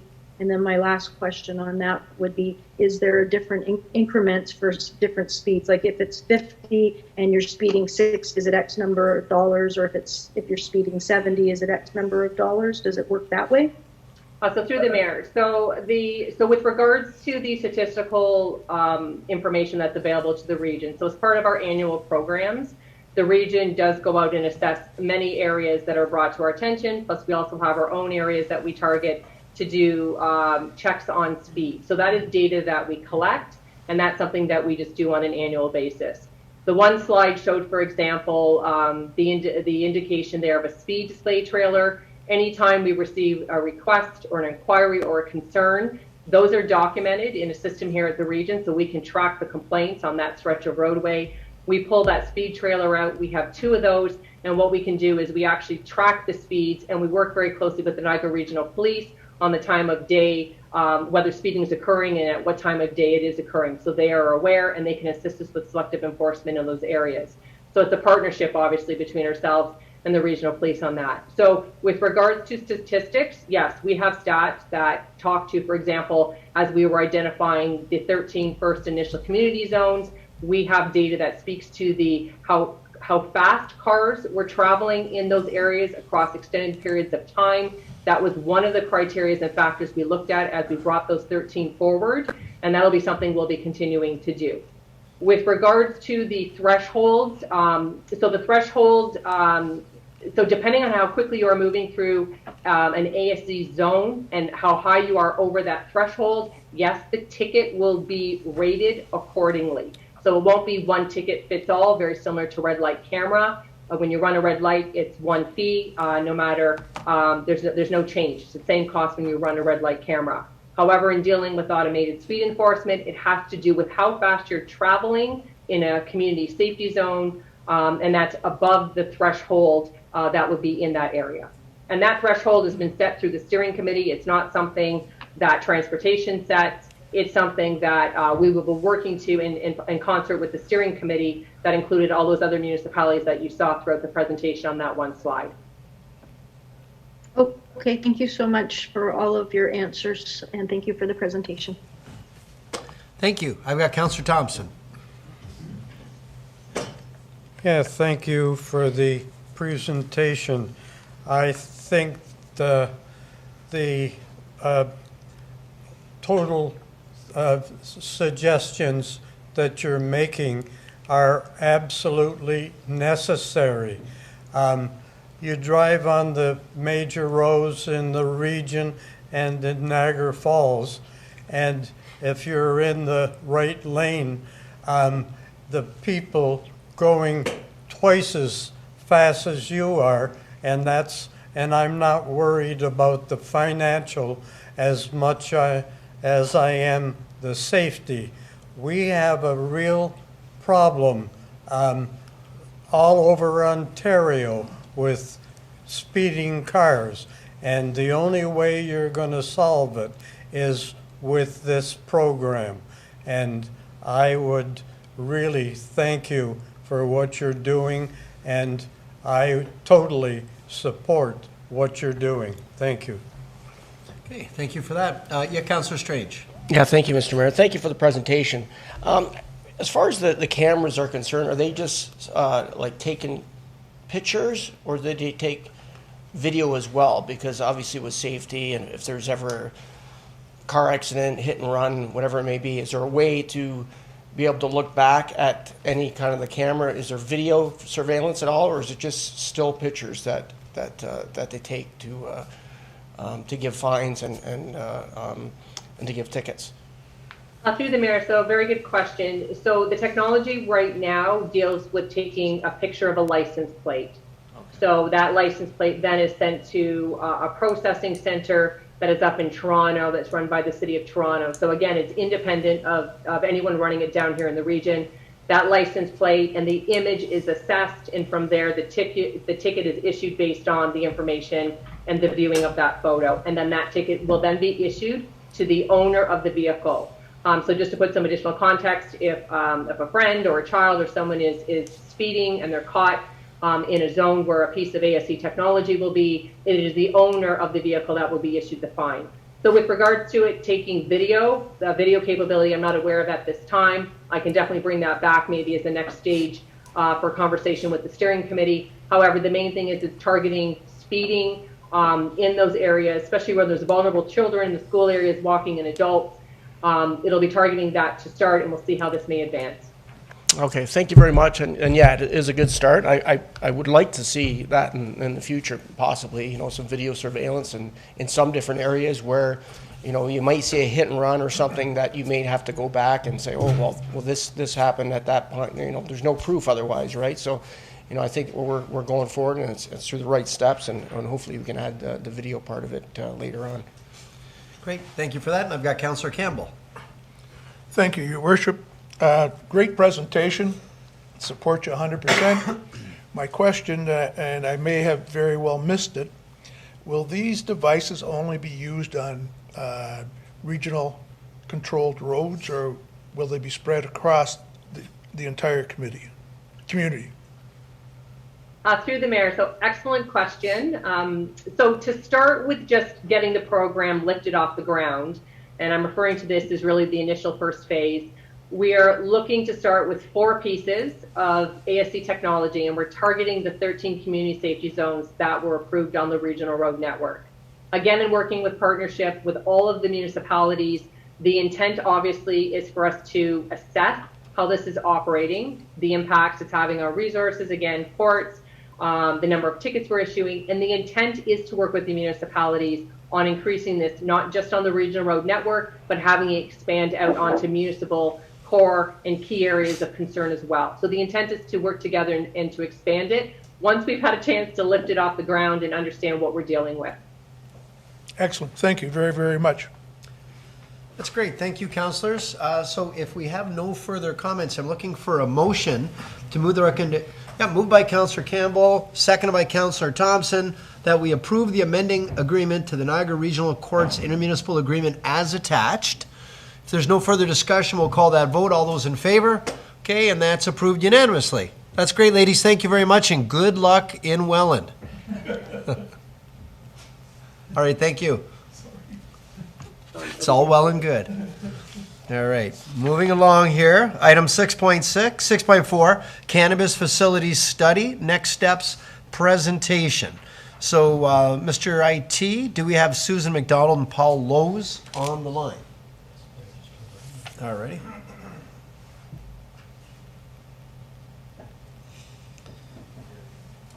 By the way, Carolyn, I sent you a text about Mountain Road, Carolyn Gallardi. I thought I'd let you know you're still on the line. No, got her just before they left. Okay, I see Paul and Suzanne. There we go. Great. Welcome to the council meeting tonight. The floor is yours. You're muted. Thank you very much. There we go. Okay, great. Thank you very much. I'm just going to share my presentation. Oh, sorry.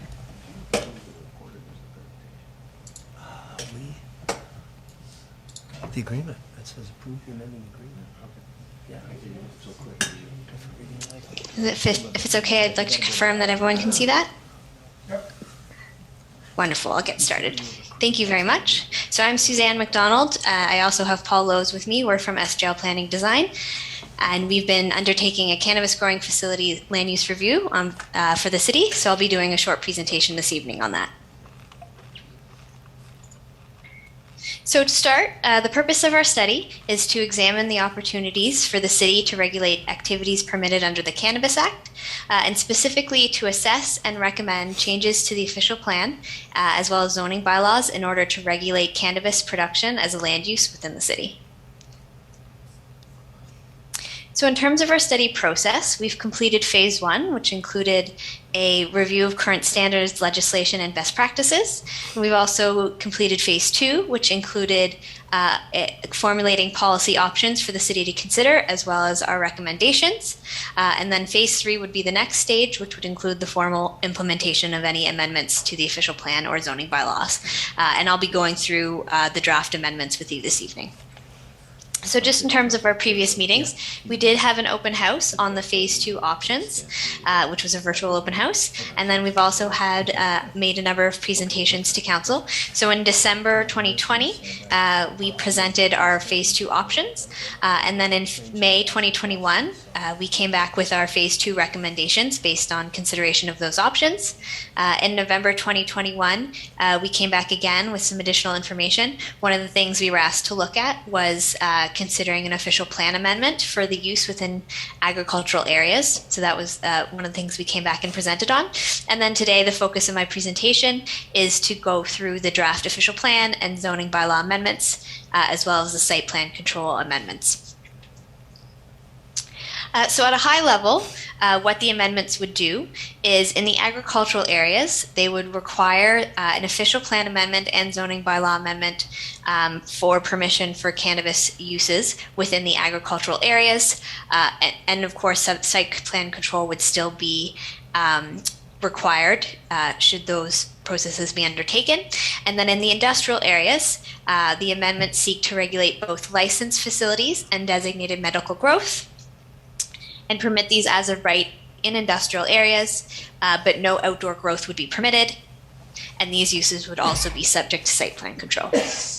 So for the next few slides, I'm going to be walking through the different amendments. So starting with the official plan, the draft amendment would amend Section 7.2 to establish criteria for when cultivation of cannabis can be considered within the good general agricultural designation. And this criteria, so a site-specific OPA would be required to permit the use subject to compliance with these criteria. So this includes cultivation must occur within an enclosed building and may not emit any odor. Cultivation may not occur outdoors. Air quality, lighting, and other appropriate studies may be required, which demonstrate appropriate nuisance mitigation to the city's satisfaction, as well as recommending an appropriate separation distance to sensitive land uses or zones that permit sensitive land uses. And as well, minimum separation distance to sensitive land uses shall not be less than 150 meters. Continuing on with the additional criteria, cannabis cultivation and related activities must operate pursuant to all applicable federal regulations. Cannabis cultivation and related activities would be subject to site plan control and also may require an applicant to enter into a site plan agreement. And any accessory use, such as your processing, packaging, destruction, all of that must be accessory to cultivation. So because it's in an agricultural area, there would be a requirement that cultivation be occurring on the lot, and that's the primary use. So you wouldn't necessarily just see a cannabis processing plant coming into the agricultural designation, because that wouldn't meet the intent of that designation. In terms of the industrial designation, the draft amendments amend Section 8.2 to permit indoor production of cannabis in the industrial designation, and then the proposal would be to also introduce Section 8.21, which outlines policies for that use. So similar to some of the policies that I just spoke about, production must occur within an enclosed building and not emit odor. Cultivation may not occur outdoors. Again, has to be subject to federal regulations, minimum separation distance not less than 150 meters. And again, you have the site plan control process, as well as the applicant might be required to enter into a site plan agreement. And then lastly, in terms of the official plan updates, we'd update Section 10.1.3 just to ensure that cannabis cultivation and production are subject to site plan control, and also update Section 10.2 to allow site plan agreements to address security access features, air quality, air filtration, and lighting. And then we would also go ahead and update the 4 zoning bylaws within the city. So the first one is zoning bylaw 79-200. So we'd update it to remove a reference to medical marijuana facilities, which is an outdated terminology based on the previous legislation prior to the Cannabis Act, and would replace that with definitions of licensed cannabis production facilities, as well as designated medical growth of cannabis. And I just want to pause for a second, go over what those two things are and how they're different. So your licensed cannabis production facilities are your commercial licensed facilities that are growing or producing cannabis for either medical or recreational purposes, but for sale. So it's a commercial enterprise, versus designated medical growth of cannabis. In Canada, if someone has a prescription for cannabis, like a medical prescription from their doctor, they can register with Health Canada to grow the amount of cannabis that they require for their prescription for themselves. And if they can't or do not wish to do it for themselves, they can designate someone else to do that for them. And we're not proposing to regulate if it's just one person growing for themselves or one person growing for someone else.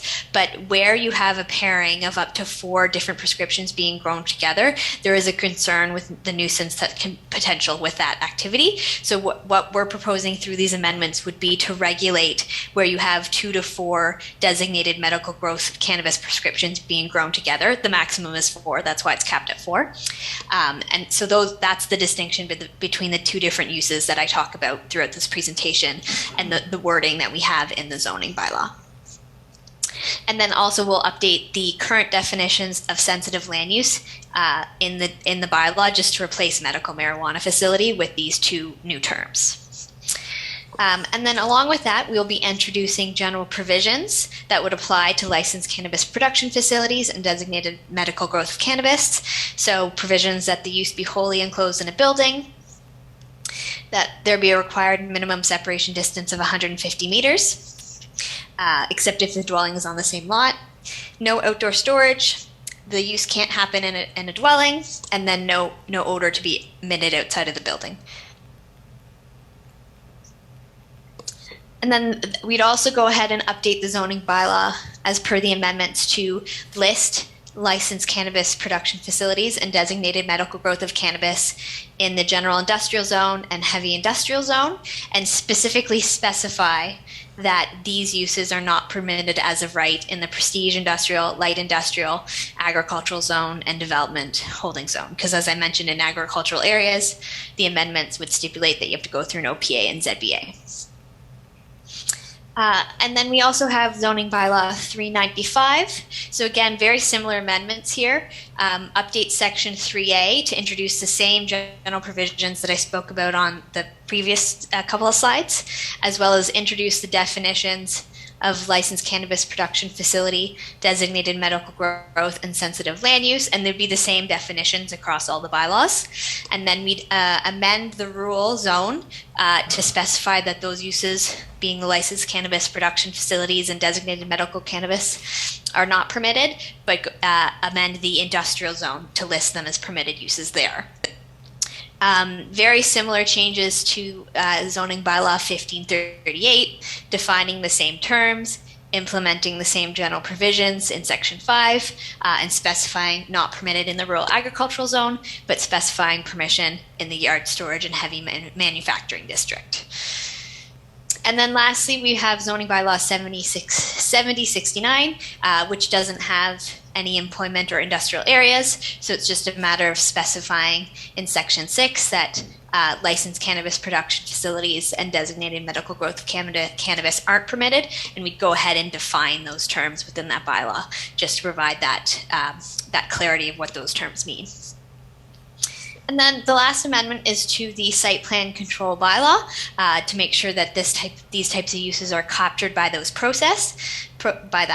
So we'd update section 1 to define the 2 terms, same definitions across as in the zoning bylaws, and also specify that these 2 uses are not exempt from site plan control, and also provide direction that studies may be accompany a site plan application, including air quality, lighting, and traffic.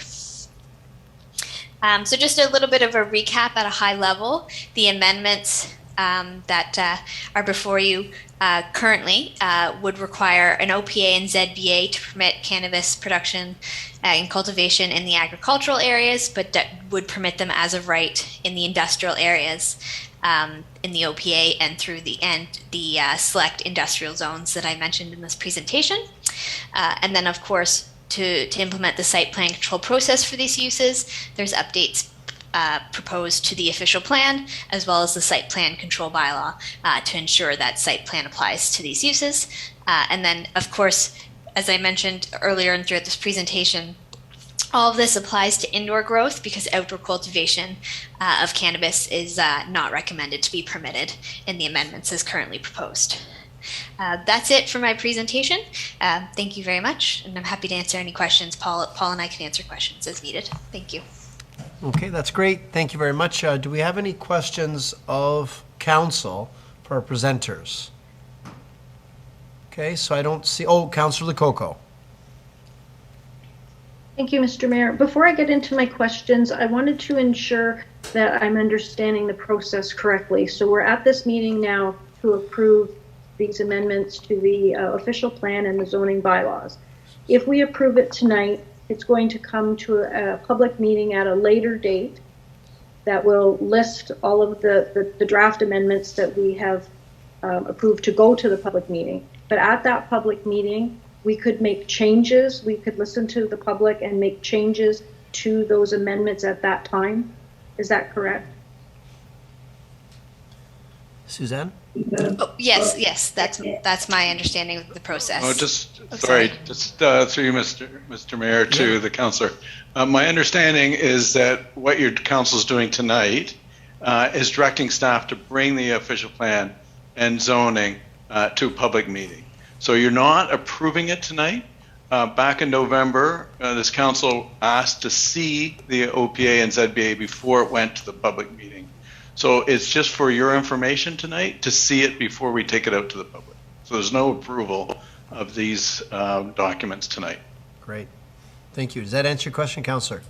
Yes, it does. Thank you, Mr. Mayor. I think I'm going to keep my questions and comments for the public meeting. I don't see any point in going through them now. If we approve this or don't approve this, then I can ask questions at the public meeting. Okay, great. Councillor Carrió. Your Worship, I'm assuming that the staff might want to hear our comments because this is going to our staff for them to prepare it to come to the public meeting, correct? Can I get some clarification, Mr. CAO? Thank you. Through the mayor to the councillor. Yes, if council wants to make early comments, you can make them now tonight for staff to reflect upon, or as Councillor Lococo says, you can also make them at the public meeting or at the next council meeting when it comes back to council. Thank you, Mr. Burgess, because I think it's important for the staff to know our feelings so they don't go down one road and come back to us and get blindsided, finding out that there's some of us that are not prepared to support this bylaw, depending on what's in it. So I think it's important that we give them some feedback tonight on the study so that they can take it away and keep that in mind when they prepare it to come back to us. So, Your Worship, first of all, I'd like to say I'd like to see the separation distance looked at. I don't think that separation distance is adequate. I didn't think it. I haven't thought it was adequate right from the start, and I'm not in favor of it being any way associated with agriculture unless the consultants have come up with some new technology where they're telling us that they're going to put it in a building that emits no odor. I've not heard of that yet. Maybe there's something I don't know, but if there's something that they know that we don't know, that there is possibility that they could produce cannabis with no odor, I'd like to hear about it, but I don't think there is, and I haven't heard of it so far.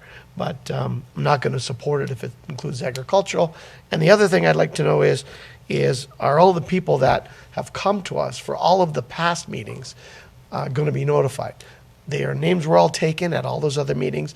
I think they're expecting to be notified so that when this comes back to us, that they're notified so that they don't come to us on the first application and tell us, why weren't we notified when you were deciding this? I think they think they're getting notified so they can come back to the public meeting and make their comments. Those are my comments. Okay, thank you for that, Councillor Carrió. Mr. Clerk, did you want to address the question about notification? Yes, that is our practice through the mayor to certainly notify those who have expressed an interest, and our planning staff do keep track of those individuals. Okay, thank you for that. Councillor Pietrangelo. Yeah, thanks, Your Worship. If we're sharing our opinions on the recommendations that are being put forward, I'm of the same opinion, and I've always had the opinion that they should be allowed in the industrial zones in general and heavy industrial only. I think taking them out of the agricultural zones is something that we heard loud and clear from our residents. I remember in the one time that we dealt with it, I think the newspaper article the very next day, the headline said something about council ready to protect its residents. Protect them because, I mean, I think everyone is a little bit fearful about having to live next to one of these facilities. And if we allow them in the agricultural zones, then we're just going to have the same problems as I think exists in other municipalities. We all read the newspaper articles. We've all heard the complaints from the residents who don't want it. I thought that was the road that we were going down. Our last bylaw allowed it in agricultural zones with just the zoning bylaw amendment. This one is going to allow it in agricultural zones with just one single step more, and that's an official plan amendment. So I think we're somewhat dressing it up to say that, we're still going to allow it, but we're only going to put one more step in place. And I think we're going down a path that I can't support. Thank you. Okay, thank you. Mr. Mayor, yes. Maybe I can just comment on that, if I may. Yeah, go ahead. Through Suzanne's presentation, I thought it was clear. Maybe we weren't as clear as we could be. What these amendments do is require, do not permit it in the agricultural areas designation or the zone, and require anybody that wants to do it to come forward to this council with an amendment to an official plan or zoning bylaw, which they can. And anyway, whenever you don't permit it, anybody can come forward with an application to permit something. What we've done is put very stringent criteria in there for when you would consider it. So they would have to apply for an official plan amendment and meet all those criteria to your satisfaction, and then they could get approved if you so desire. But it puts all of it up to this council to determine whether you're going to permit any of them on a site-specific basis through an official plan amendment and zoning. Hopefully that helps to clarify. Councillor Pietrangelo? Yeah, just to follow up, Your Worship, I understand and I respect the speaker's opinion. Right now, or actually under our past bylaw, it was under site-specific zoning. So any applicant would still have to come down for that site-specific approval, which in our old case required a zoning bylaw amendment. This one is going to require a zoning bylaw amendment and an official plan amendment. So basically there's one more step in the process, but it's still going to be allowed. And that's the part that I have difficulty with, Your Worship. Okay, fair enough. Thank you for that. I've got Councillor Campbell, Lococo, Ioannoni. Thank you, Your Worship. The only problem I have with the agricultural use is there's only 150 meters separation. When I think of 150 meters, that's just a little bit longer than a football field and a half.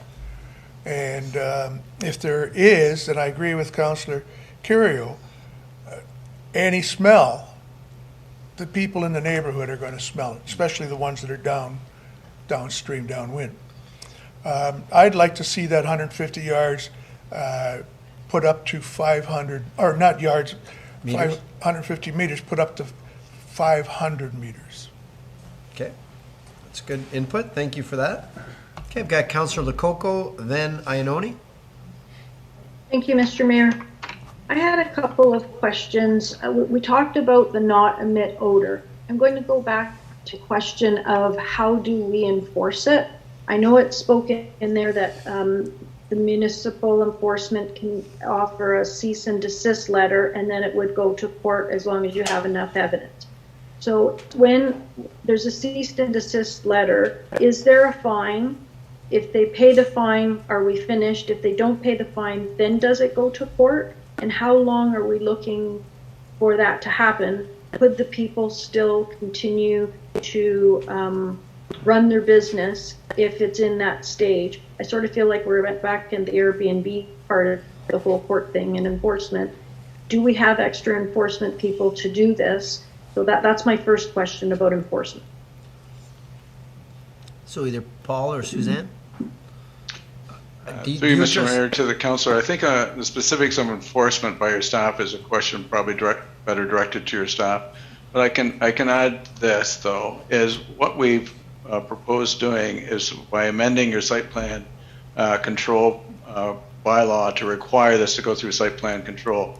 You then get a site plan agreement with the applicant, and so it's a legal agreement between yourselves and the applicant. So that allows you to take them to court on a legal basis, which strengthens your ability on enforcement. But the specifics of enforcement, I would direct that to your staff. Okay, thank you for that. And I see we've got Mr. Hurlovich, and you've got somebody somebody with you, Mr. Hilovich. Would you like to introduce the person you're with? Thank you, Worship. I know you thought you saw the last of me. No. Anyway, Kira and I are tag teaming today, so I have with me Kira Dolch, and Ms. Dolch is the city's new Director of Planning, Building and Development. She started officially yesterday, although City Hall was closed due to the snowstorm, so this is her first day in the office, and so we're working together on this first council meeting. Welcome, Kira. Kira, welcome. Thank you. Nice to be here. And so with regard, and I don't know, Kira is welcome to add in. In fact, Kira came for the benefit of everyone from Fort Erie.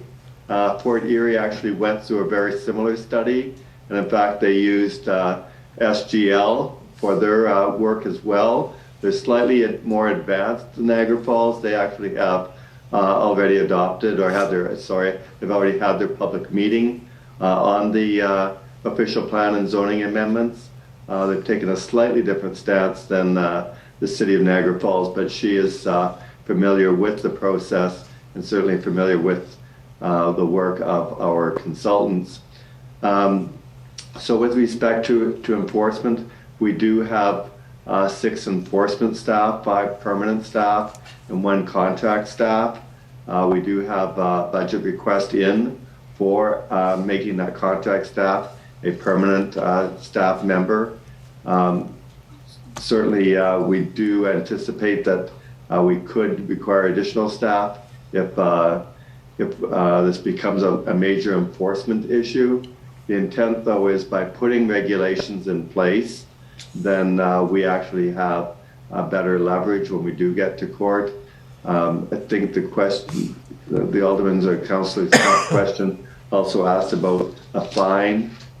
We don't have a fine system in Niagara Falls, so we would have to basically put in a cease and desist order or request to the operator. If they didn't stop, then we would lay a charge based on the information that we could gather, and then we would take that information to the regional prosecutor to court with the hopes of being successful. Pretty much in Ontario, it's allowed that if you're operating illegally and we charge you, they are allowed to continue. The courts generally favor that, and so it's kind of innocent until proven guilty, if I could use that turn of phrase. So yes, there's no guarantee that we could get them to stop without legal action, but like Airbnbs, we have had success with many, and then we have a few stubborn ones who choose to kick or dig their heels in. So we would again hope that our enforcement staff would be able to carry this out, but we would report back to you on any additional staffing needs if necessary. Okay, Councillor Lococo, does that answer your question? Yes, that does. Thank you. My next question through the mayor. I'm looking at the site plan, the studies that would go through the site plan agreement. There's some concern if we were to approve it in agricultural areas, and I know it's if we were to approve, I guess it could be even industrial. What if the roads can't handle the large numbers of trucks if water needed to be brought in for the cannabis? What is going to be on that site plan agreement? Do we have a list of studies that we're looking for? The other issue on that was water. If we were to go, say, in agricultural and there's no water at that facility, they either have to truck it in, which goes back to the road situation, or maybe they'll dig a well or take water from a creek, which then could affect other farmers. So will those two things be in a site plan agreement? Okay, who wants to address this? So yeah, thank you, Your Worship. It's Alex again. Thank you, So to the councillor's question, the intent would be, and this is in the official plan amendment drafted by Mr. Lowe's and Ms. McDonald, is that we could require a transportation study. That transportation study would look at the capability of the road to handle heavy equipment. So it could be that if the road was not sufficient, we could require that they make improvements. It may be that those improvements would be too costly and they would change their mind and go elsewhere. We haven't talked about water supply or requiring that they demonstrate that there's adequate water supply. Certainly the city's official plan and the regional official plan do not advocate or do not permit the extension of municipal water to serve agricultural purposes. I know that does happen with some of the greenhouse operations. Those are operations that were sanctioned in the past, but they would need a regional policy amendment for something like that. So we weren't planning to look for a water study or a report on how water might be supplied, but if that's council's desire, we could probably look at that and report back at the public meeting. So if that's something you're interested in, we could extend our research to include something like that. Councillor Lococo? Thank you, Mr. Mayor. Thank you, Mr. Herlovich. Yes, I would like to extend that so we could look at it. With all the research that I'm doing, I'm finding this huge disconnect and gap between the federal legislation and the municipal legislation. The federal has said it's legal, and now the municipality just has to figure out what we're doing. So I feel like we're going around and around in circles, and we don't really have the processes in place to do this. So that's just a comment. I keep going back to this. Cannabis is legal, and cannabis is an agricultural crop. OMAFRA, I know, has received a lot of complaints, and the highest number of complaints have been focused on the Niagara region and Hamilton. I know that the report says that agricultural indoor by site plan and official plan bylaw amendments, I get that. I'm still back at the point, how can we not allow a legal agricultural crop in our community? So I've done some research to try to find out who has appealed it. Everything is in the middle. Nothing has really been done that I could find. There's some research that back in the 70s and 80s, when large agricultural livestock commercial businesses were put in place, there were certain guidelines about what needed to happen for that. If you consider the smell of cannabis similar to the agricultural issues that they had back in the 70s and 80s that prompted that legislation, that's where we need to go, but we're not really there yet, and it's sometimes not our place. It's the federal government or the provincial government that has to do that. So I'm going around and around in circles about how can we limit something that's legal. I want to protect the residents. I want to ensure that they're not losing the enjoyment of their homes.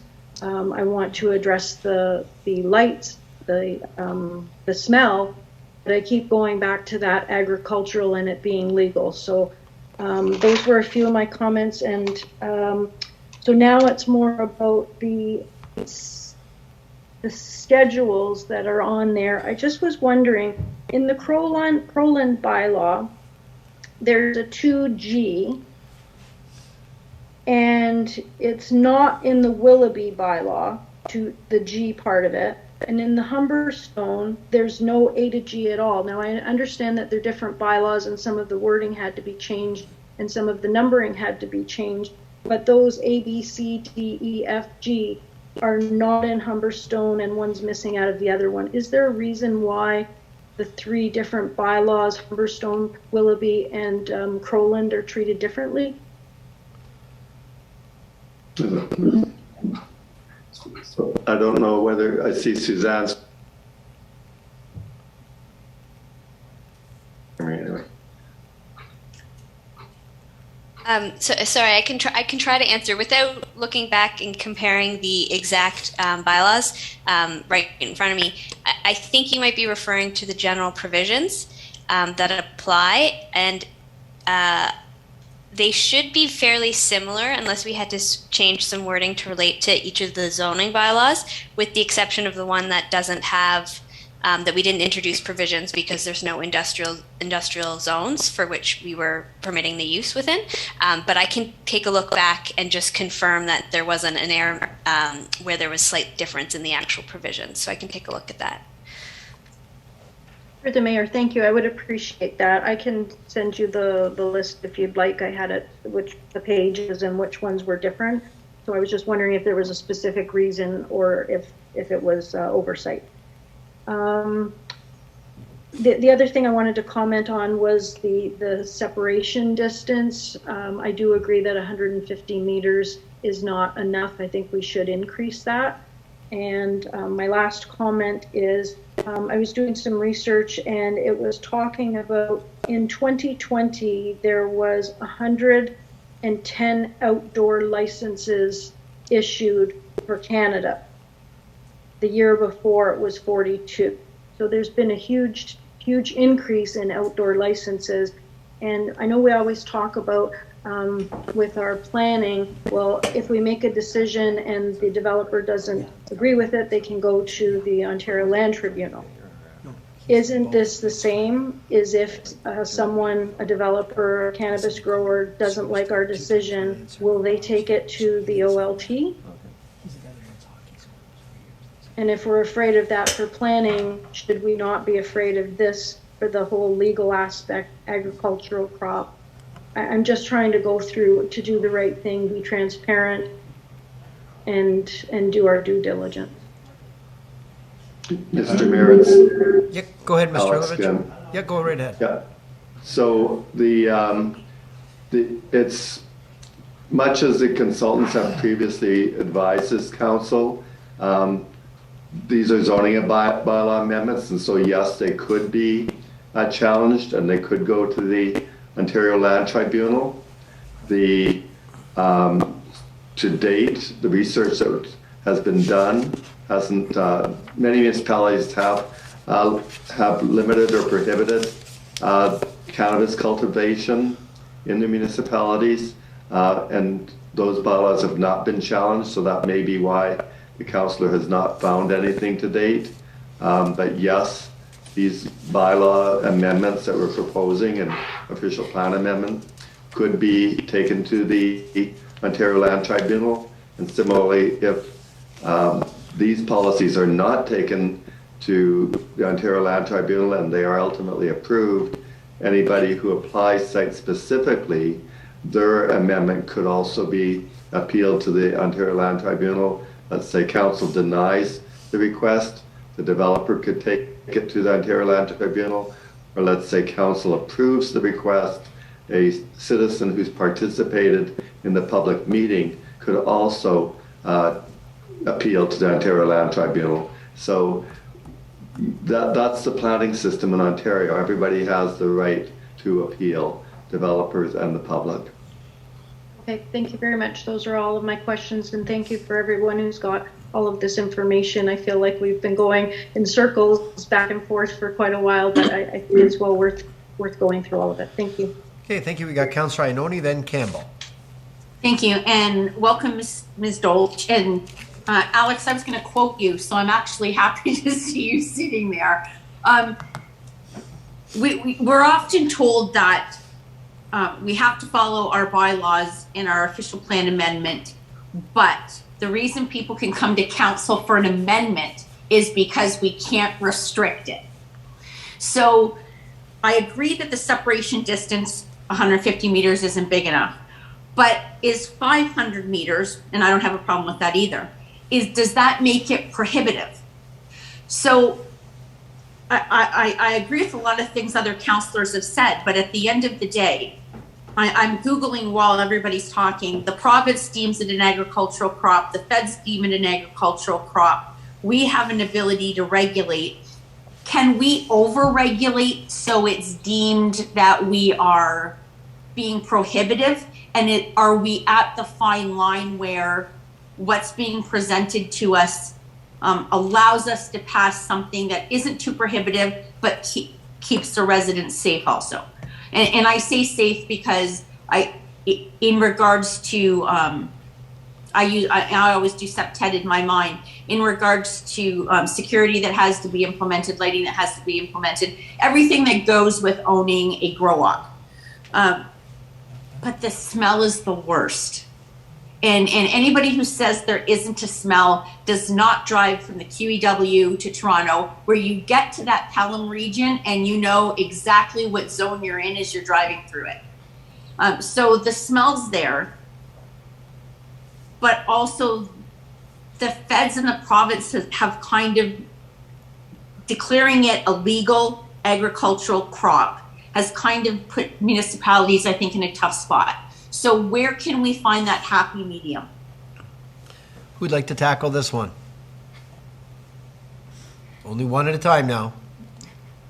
Okay, Mr. Ilovich. So Mr. Mayor, I don't know, Ms. Dolch can join me again, because she's had some experience from Fort Erie. But to the point, and Councillor Lococo brought this up as well as Councillor Ioannoni, and the question was, at the start, was, can we prohibit something that is legal? So the short answer is we are not trying to prohibit something. The policies are set up that someone can apply for a zoning and an official plan amendment. So in essence, we are permitting them, but they do have to meet the criteria and regulations that this council is establishing.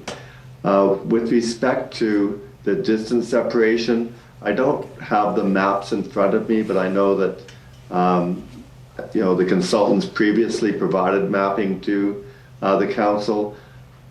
I think at 500 meters, we have some limited opportunities for cannabis operations to still establish in our industrial and our agricultural areas, again, by our official plan and zoning in the agricultural areas, and by we would be permitting them in the industrial areas, but they would be very limited. So that would certainly be grounds for an appeal. And I know that Mr. Burgess has addressed this to council in the past, and that is when there's an appeal or when council's making its decision, they do have to be based on land use reasons. So if we're using restriction, if we set such a high distance separation that in essence we virtually make it impossible for anyone to locate, we would probably not be successful as a municipality at the Ontario Land Tribunal. So we need good land use regulations, and certainly the work that's been done for council today is to say that we're not going to allow outdoor grow operations, but we would allow indoor. And the point of the distance separation is, with the indoor, we can require air filtration systems. I haven't actually driven through Grimsby on the QEW to catch the odor that people have reported to me, but I do believe them, because why would they make up something?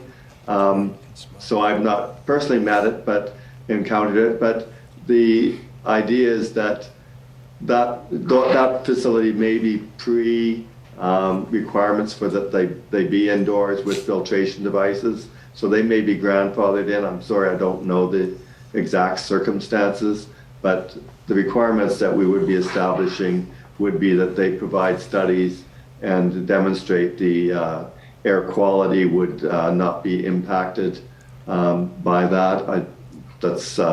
So distance separation, we could set it too high that we could be not in a defensible land use position.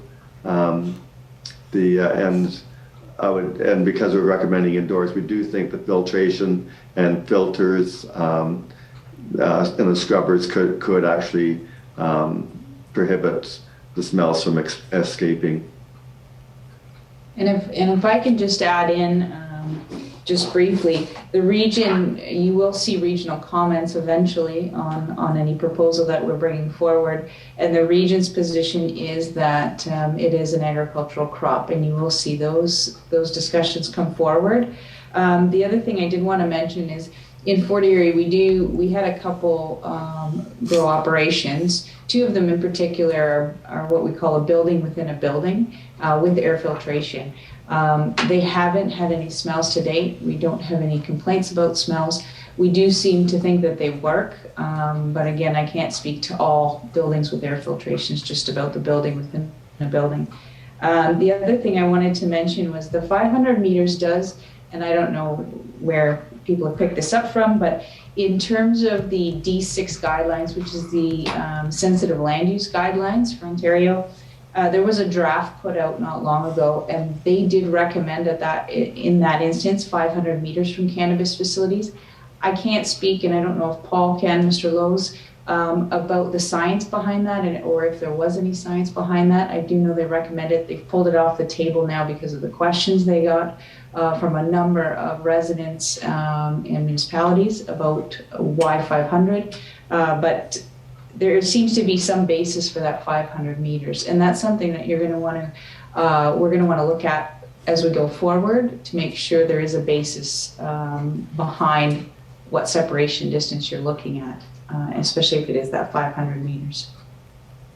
Okay, thank you. So do I still have the floor, Mr. Mayor? Yes, you do. So Ms. Dolge, we would be able to have the opportunity to look at that separation distance matter before it comes back to council at a public meeting? Thank you, Your Worship, through you, Councillor. Yes, what will happen, it'll go forward to the public meeting, but we'll do some further research into that 500 meters from the D6 guideline recommendation, just to see if there was any science behind that, so that we have some basis. Okay, thank you very much. Okay, great. Thank you for that. I've got Councillor Campbell. Thank you, Your Worship. And thank you on the 500 meters. I appreciate that. But ultimately, from my understanding, it's Health Canada that gives the license to these grow-ops. And if by chance they were able to go to the Ontario land, whatever it is, tribunal, and it overturns our rules, I don't believe that Health Canada would be willing to give them a license when we as a community don't want those rules the way that they got them. Any commentary from anyone on Councillor Campbell's comment? Through your worship, I can say to the councillor that Health Canada requires an applicant to identify that the zoning permits the use. That's as far as they go. They don't investigate that. It's just required on the application to check off that the property is properly zoned to permit the use. Okay, that's good. Good to know. Yeah. Thank you for that. Any further questions of council? All right, seeing none, Mr. Clerk, so what is our next step now? Well, we could get a motion to receive the presentation, and then we could move on to 6.5, which ties into that presentation, which is the staff report and the recommendation contained therein. Okay, a motion by Councillor Carrió, seconded by Councillor Campbell, that we receive the report. All those in favor? Okay, and that's unanimous. Thank you for that. Thank you for the presentation. And now we go to 6.5. Cannabis facility study next steps, and I guess we'll ask Mr. Hurlovich or Ms. Dolch, whichever. I'm not sure who. Thank you, Your Worship. I'll start, and Ms. Dolch can add some clarification. So the intent would be to basically bring these items forward. We would be bringing forward not only the consultant's recommendations, but council's recommendations, let's say the 500 meters, for instance, so that we would do some additional research, as outlined a minute ago, and present that to the public. You know, when I say to the public, at a public meeting, it would be coming back to this city council. And so we would be then hearing from the people, during the meeting. I know that Ms. McDonald spoke to the PIC that was held at the beginning of this study. There were 40 people registered for that PIC, and we basically, they were all given 5 minutes to speak, although some took 3 minutes, some declined to speak at all. I think it was about 2 hours to hear all the comments.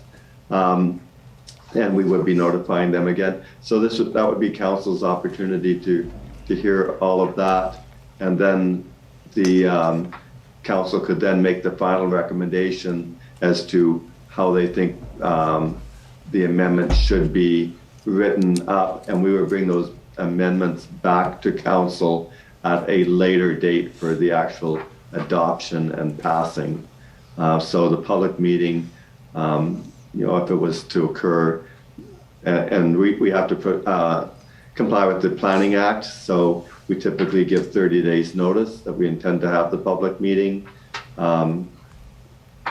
We may or may not want to go back to the public before that public meeting, with the neighborhood meeting, but that just protracts the whole process. I think this is, we're at the stage of, taking the Band-Aid off. I think we're better off to just move ahead and go to the public meeting, hear what the public has to say relative to what the consultants have recommended.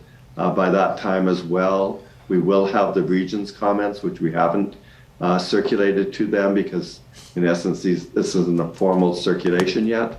So we will get their comments as well. So the council will have the comments from the region, both from a regional perspective as well as commenting from a provincial perspective. And then you'll hear all of the consultants' position, the additional research that we will try to put together for you, and then the public comments. So you'll have quite a detailed package to make a decision on at the public meeting. Okay, thank you for that. Do we have any comments? Yes, Councillor Cario. I'd be happy to make the recommendation, Your Worship, and also to mention that if they find that it could be 1,000 meters, don't be afraid to bring that back.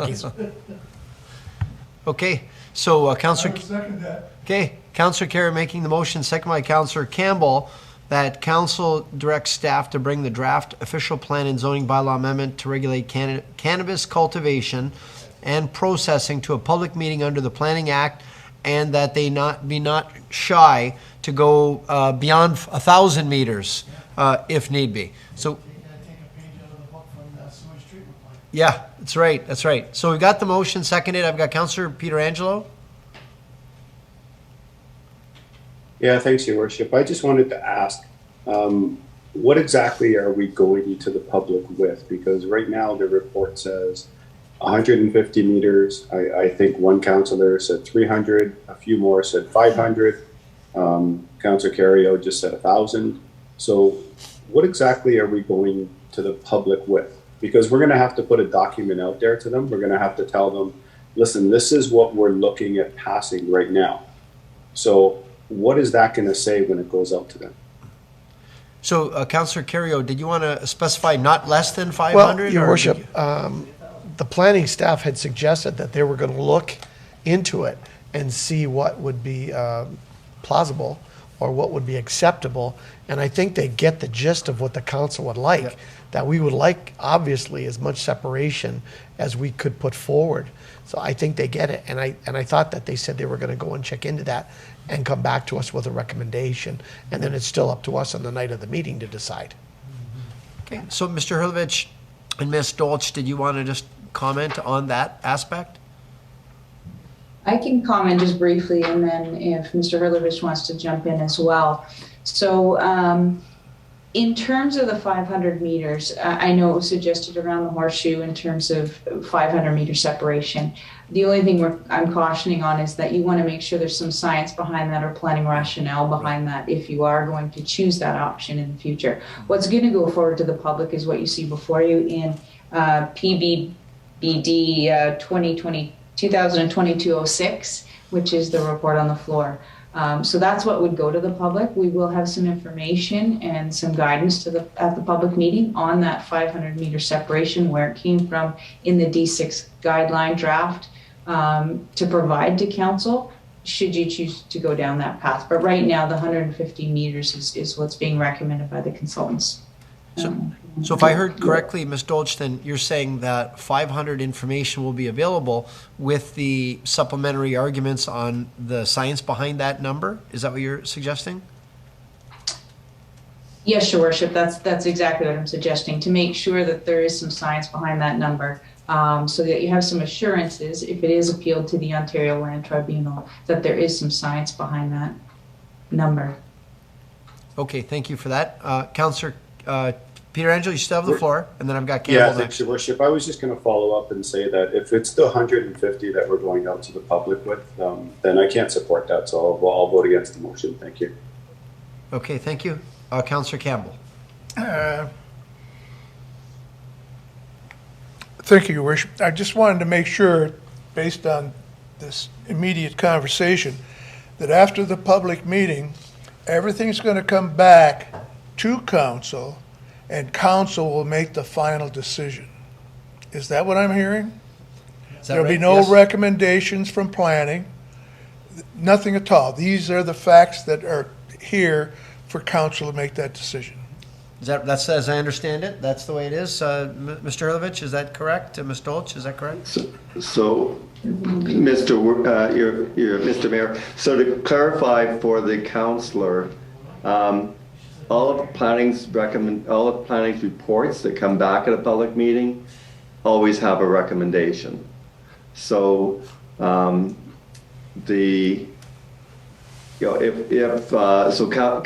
and you know this, council either says we accept what the planner's recommendation is, or we do not agree with the planner's recommendation, and the council makes a decision, but absolutely council will make the decision. Or council could say we accept, let's say staff came back and recommended 150 meters, and council still felt it should be 500 meters.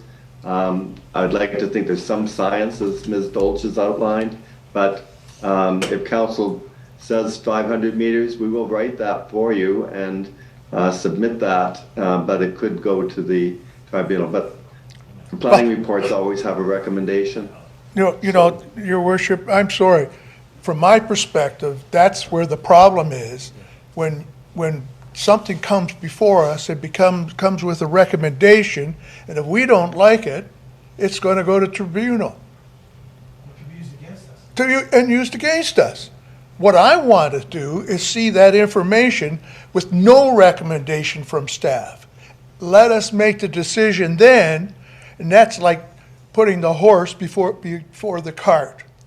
I'm so sorry. This has been bothering me for a long time. Ultimately, we should be making the final decision, not a recommendation that comes from staff. Options can come from staff. We will make the final decision. That's all I'm saying. I understand exactly what you're saying. Appreciate that, and I'm sure staff are listening too. Did I see a hand? I'm sorry, I thought I saw a hand. I'll wait till you're to that point, but you might cover mine. Well, no, that was it. I think staff heard, because I know exactly what you're saying. You're saying that if staff give a certain recommendation and we go with a different decision, then someone's going to appeal it based on that alone, that we want to put against what our planning staff recommended. You're saying rather have options to choose rather than a specific recommendation in this regard. I get you. I understand what you're saying. Yes, Mr. CAO. Thank you. Through the mayor, maybe I'll ask Alex to address this, or Ms. Dolch to address it. I think the challenge is when we go out for a public meeting, we have to actually present recommendations for the public to actually comment on. And I think what can happen here is we've undertaken a study. Those consultants have recommended 150 meters. We can place that. We can provide additional commentary to the public at that point in time. I don't want to check with our planners on that, saying council has, requested staff to look at a further distancing requirement and to look at further issues with regards to the agricultural zone, and put that into the public commentary, and then take all that feedback back to us. But we actually have to go to the public meeting with some recommendations so that the public can actually make comments on those recommendations. And I'll just turn to the two planners to make sure I have that correct, because it's very hard to get public input on something if you don't actually have a position stated. Planners? And thank you for that. If I can comment in, and if Mr. Hurlovich wants to add in that is the fundamental problem at the public meeting. You have the recommendation from staff, so it is difficult. I know in Fort Erie, for example, we do the public meeting with just an information report. I don't know if that's an option here, where we go to the public, we hear from the public on the proposal, and then we come forward with recommendations once we hear from the public a little more. It might provide a little more insight in this case. I know that's not normally how it's done. Maybe it is just even a neighborhood meeting, if that's something possible, just so that we can hear further on the proposal that's before you tonight from the public first. And I don't know if you have anything else. No, yeah, so that's one option. The other, someone mentioned come back with options. That's an option.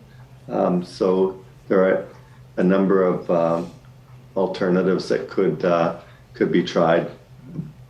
Okay, I think, but I think that that seems to be the will of council, that we not be nailed down to a number, that, everything be presented so that a determination can be made rather than used to argue against what the decision is. So I think that's where council's coming from. Yes, Councillor Campbell. Your Worship, I agree with Councillor Peter Angelo. I'm not going to support this tonight with 150 meters.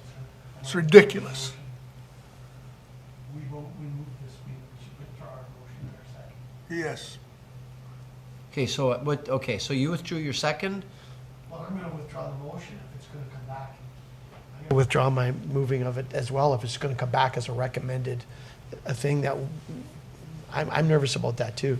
Yeah. If it comes back and says 150 meters, I would. You're right. You want to talk to council? Right.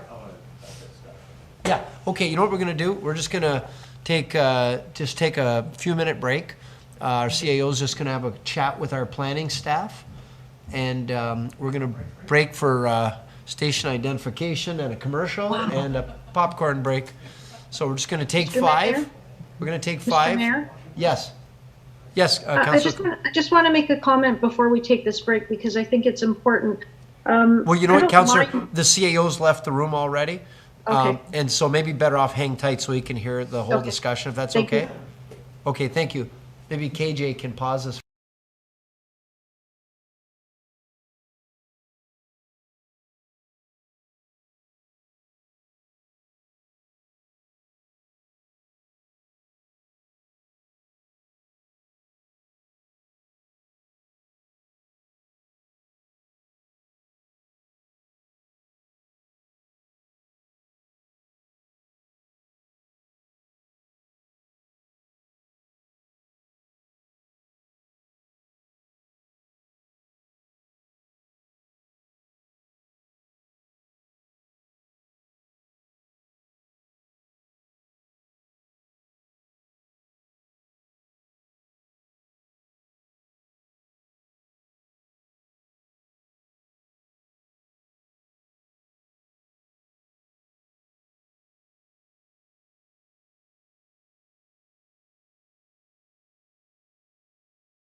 All right, we're ready to resume the council meeting.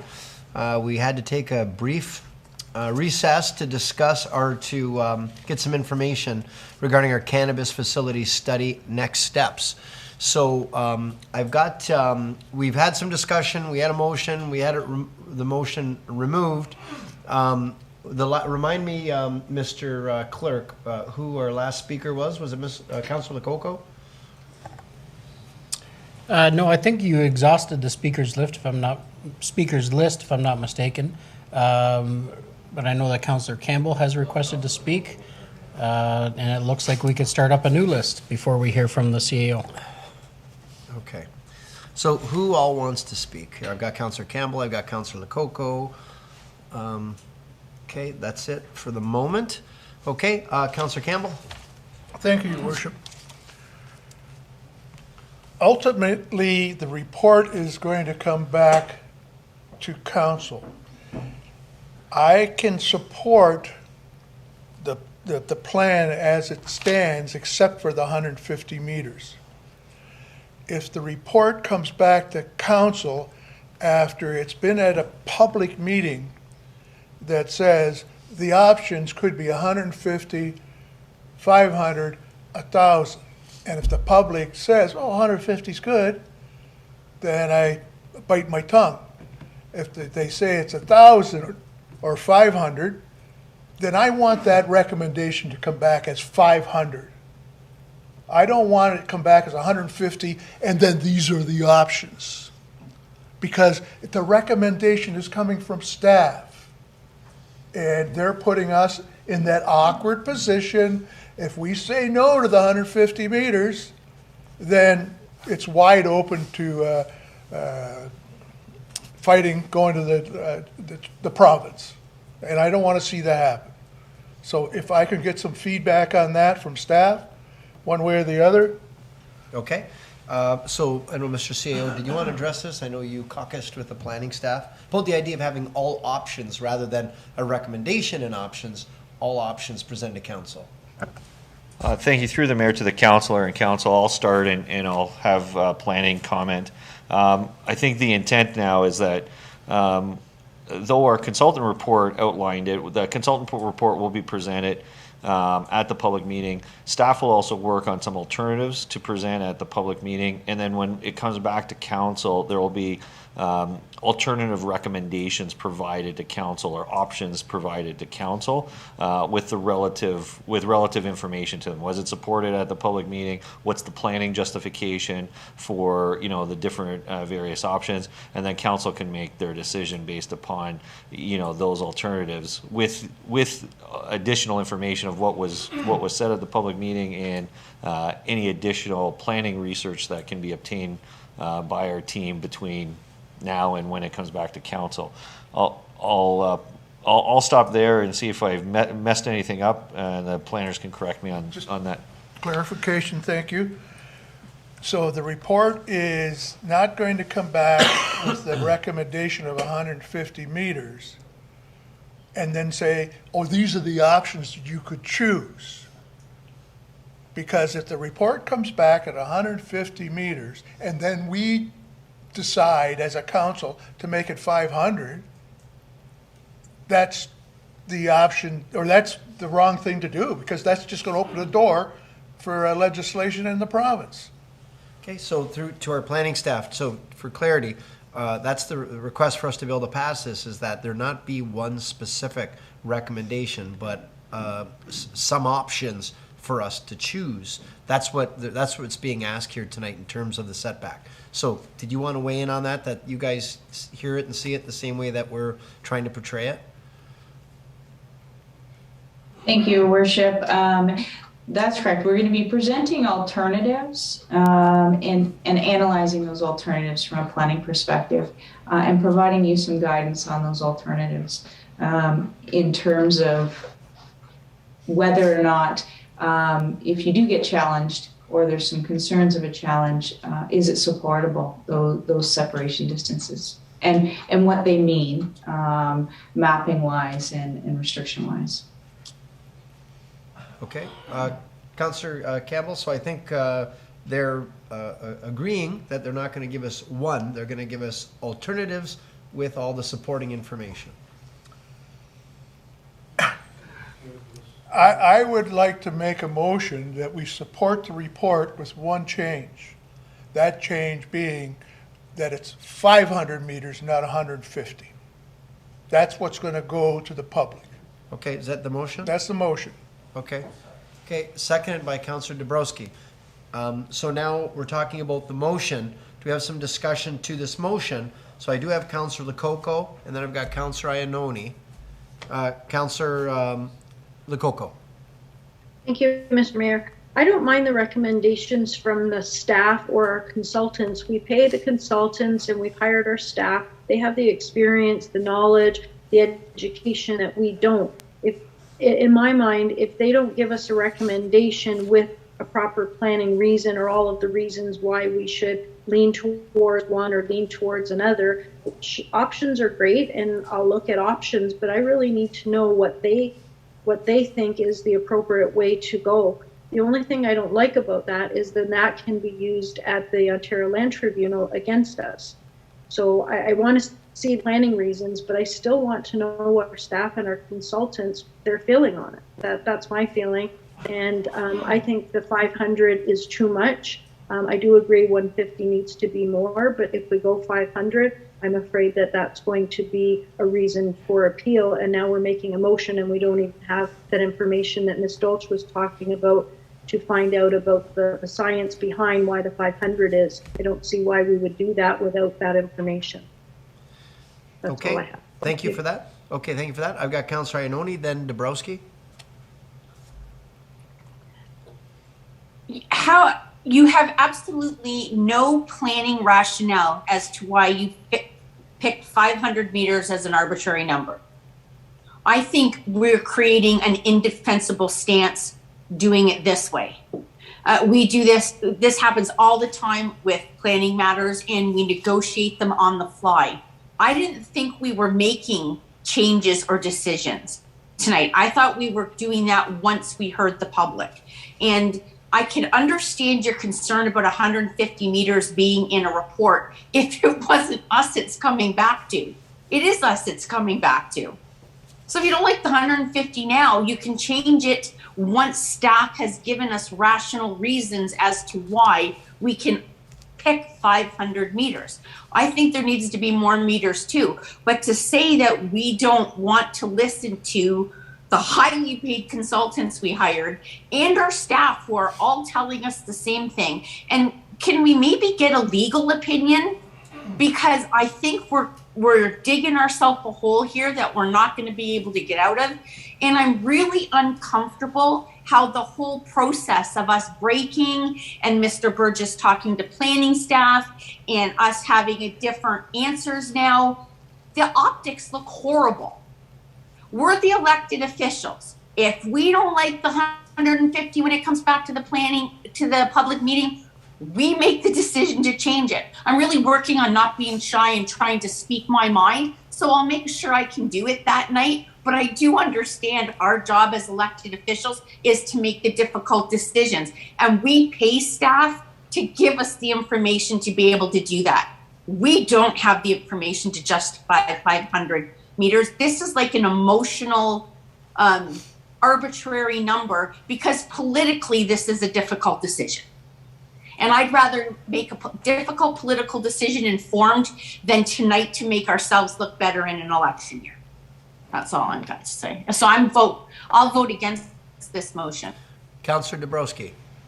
I don't think it's a political decision. We're trying to vote on something for the past 2 years that we've been trying to work on with the information that's presented to us. And I'd rather go... You're a politician. Councillor, he's got the floor, please. Yeah.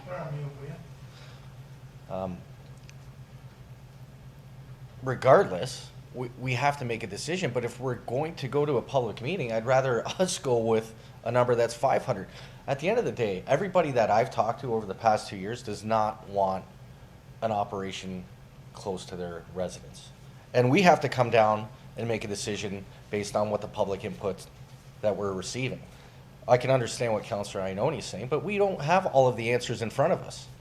And neither do you, and neither do the consultants. They're making recommendations based on what they think. But at the end of the day, the vote that comes down from this council is the vote that's going to move forward. And Councillor Ioannoni has her hand up, and I'm sure we'll get to that, but let me finish speaking here.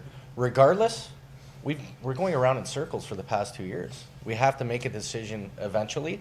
I hate hearing this is political. Everything we vote on is political, but at the end of the day, we have to make the decision that we feel is best for the residents. And from all the residents I spoke to, they don't really want this in their area. But we do have to have a public meeting. We do have to hear from the residents. I agree with Councillor Campbell. I would hate to go to the public meeting with 4 specific options. And if we have to, and if that's what staff's recommending, then let's go to them with the 500 meters. We can always go backwards, but no, to go up from 150, good luck. Either way, I think we need to get moving on this issue. I think we're going around in circles. We've discussed it for an hour and we've gotten nowhere. At the end of the day, we have to have the public meeting and we have to eventually vote on this topic and this issue. And I'll leave it at that. Okay, thank you for that. Councillor Ioannoni. When it started, it was the recommendation that's in the report at 150 meters. Councillor Campbell said, I don't like being given one recommendation. It ties our hands at LPAT. So we just heard 3 of our staff tell us you will have a multitude of options in the recommendations, and you can pick the one that you think best suits the residents of Niagara Falls. So not only did staff come back capitulating to not one recommendation, they came back and actually said, we'll do it the way you asked at the beginning, and we will give you a multitude of recommendations that you can pick from. They did exactly what Councillor Campbell asked, and yet you're putting an arbitrary number on the floor without any information to back it up. That's what I'm saying. I understand Councillor Dabrowski saying we need to make a decision. I agree, but the decision's at the public meeting. It's not tonight. Okay, thank you for that. Councillor Pietrangelo. Oh. Yeah, thanks, Your Worship. I just had a question actually through you to either Suzanne or Paul. Could you just give us some insight into perhaps bylaws in other municipalities, and what is the greatest distance separation that you've seen? Because I thought I remembered this coming up as a discussion topic in one of our previous meetings, and I thought you had said at that time that 600 meters was the largest that you had seen. Could you just confirm what the largest you've seen is, please? Yeah, through you. Go ahead, Paul or Suzanne. Go ahead, Suzanne. So, and now I don't have the exact numbers in front of me. It is all detailed in our report. Going from memory, I believe it's correct to say the range that we typically saw was 150 to 600, with most of them being 150, some being 300. I believe the one example of 600 is Niagara on the Lake. It was originally appealed, and that appeal was withdrawn. I don't know if you have anything to add, Paul? No, that's right. Although I think there are a few that are at 75, Suzanne. That might be correct. Sorry. But Niagara on the Lake is at 600. Okay. Yeah, thanks, Your Worship. If I can just follow up with that. That's really good information to have. I mean, that's our neighboring municipality that has passed a bylaw that says that you can't go closer than 600 meters. They were challenged as well. And then the appeal was dropped. So, I mean, if you're asking me, I would even go greater, to be honest with you. I would go up to 600, seeing as that's what our neighboring municipality has done. I still don't like it in the agricultural area. I will support this motion going forward to the public. Okay, thank you for that, Councillor. So we do have a motion on the floor, moved by Councillor Campbell, seconded by Councillor Dabrowski, that we move forward with, and help me, Mr. Clerk, a 500-meter setback. Is that right? Okay. Yeah, go ahead. Sorry. Yeah, so the motion would be the recommendation contained in the report under 6.5 of the agenda with a 500 meter separation distance. Okay. Thank you for that. Is there any further discussion to that motion? Okay, we'll call the vote. All those in favor? Okay, and opposed? Okay, so that was 2 opposed, so that motion carries. Thank you. All right, so are we done with this one now, Mr. Clerk, for now? Yes. Okay, we're done with that one. So thank you to our guests for being on the call as well. Okay, moving forward to reports, 7.1, cash disbursement, bylaw, and public disclosure. There's a recommendation that council authorize staff to publish searchable continuous cash disbursement reports on the city's website at least 3 times per year, eliminating the need to present and pass them at each of the council meetings. Councillor Lococo? I'll make the motion to accept the report. Okay, motion by Councillor Lococo, second by Councillor Thompson. All those in favor? Okay, thank you, that's approved. 7.2, acknowledgement of Chippewa parking petition. There's a recommendation that council receive the report for information, and further, council directs staff to proceed with a public consultation in support of the recommendation to remove parking restrictions on Chipman Crescent, Usher Street, and Parkway Drive and Bredner Crescent. Motion by Councillor Thompson, second by Councillor Campbell. All those in favor? Okay, that's approved. Thank you. Item 7.3, Korea War Battle Victory Monument adjacent to the cenotaph at the Fairview Cemetery. There's a recommendation that council receive the report regarding the installation. Move the recommendation, yours. Okay, moved by Councillor Pietrangelo, seconded by Councillor Strange. All those in favor? Okay, thank you. That's approved. Mr. Mayor? Yes, Councillor Lococo? Can I add something? When we were at the cemetery for the Veterans Day ceremony, Councillor Ioannoni noticed that the benches that were there included the Korean, all of the different veterans, but no Indigenous bench. And I was wondering if we could look into something like that for the Indigenous veterans. Yeah, absolutely. Do you want to make that a? Did we vote on this one yet, though? Yes. Yes, we did. Okay. Do you want to make a motion that we have staff come back with something on that, Councillor Lococo, for the Indigenous veterans that fought for the country? If Councillor Ioannoni would like to make the motion, I'll second it. I'd move that. Okay, motion by Councillor Ioannoni, seconded by Councillor Lococo. All those in favor? Okay, and that's approved. Thank you for that.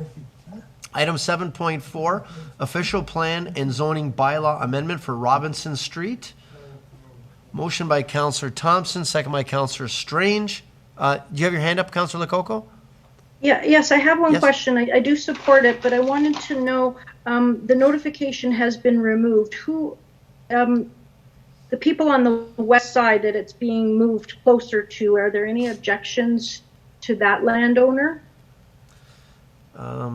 Do we have anything from Mr. Hurlovich? Do you have any information in that regard? Or Ms. Dolch?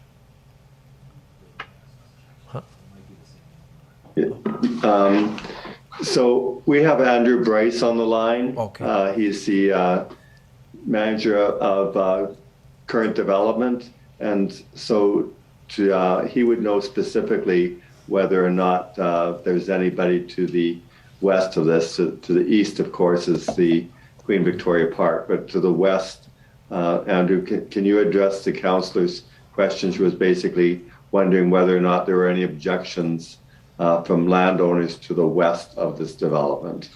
Yes, through you, Mr. Mayor. The only letter we received was from a landowner at the corner of, I believe, Clark Street and Falls. Ferry Street. We did receive it. This is about 4 years ago that I don't know if it is the same landowner, but we did receive a letter about the proposed buildings. So a letter of protest or a letter of, do you recall? I would say it was a letter of objection. Objection, okay. Okay, Councillor Lococo, does that help?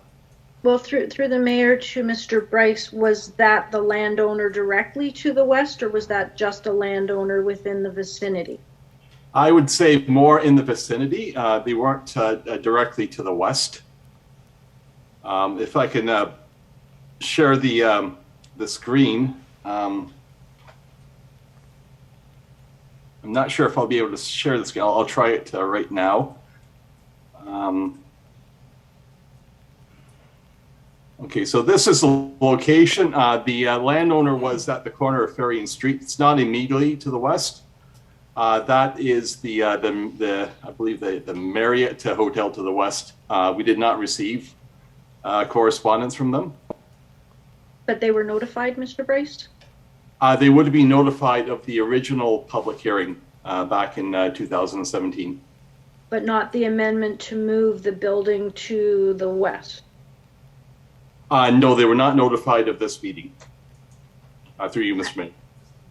I don't really want to hold this up because I agree with to approve it. I was just concerned about the lack of notification because it was a minor change and that it is moving to the west. Would it affect somebody to the west? That was my concern.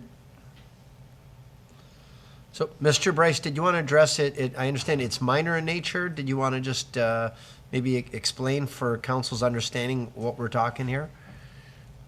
Okay, yes, through you, Mr. Mayor, the hotel buildings are being shifted about 10 to 18 meters west. So it's the distance is being reduced from about 80 meters to about 65 meters.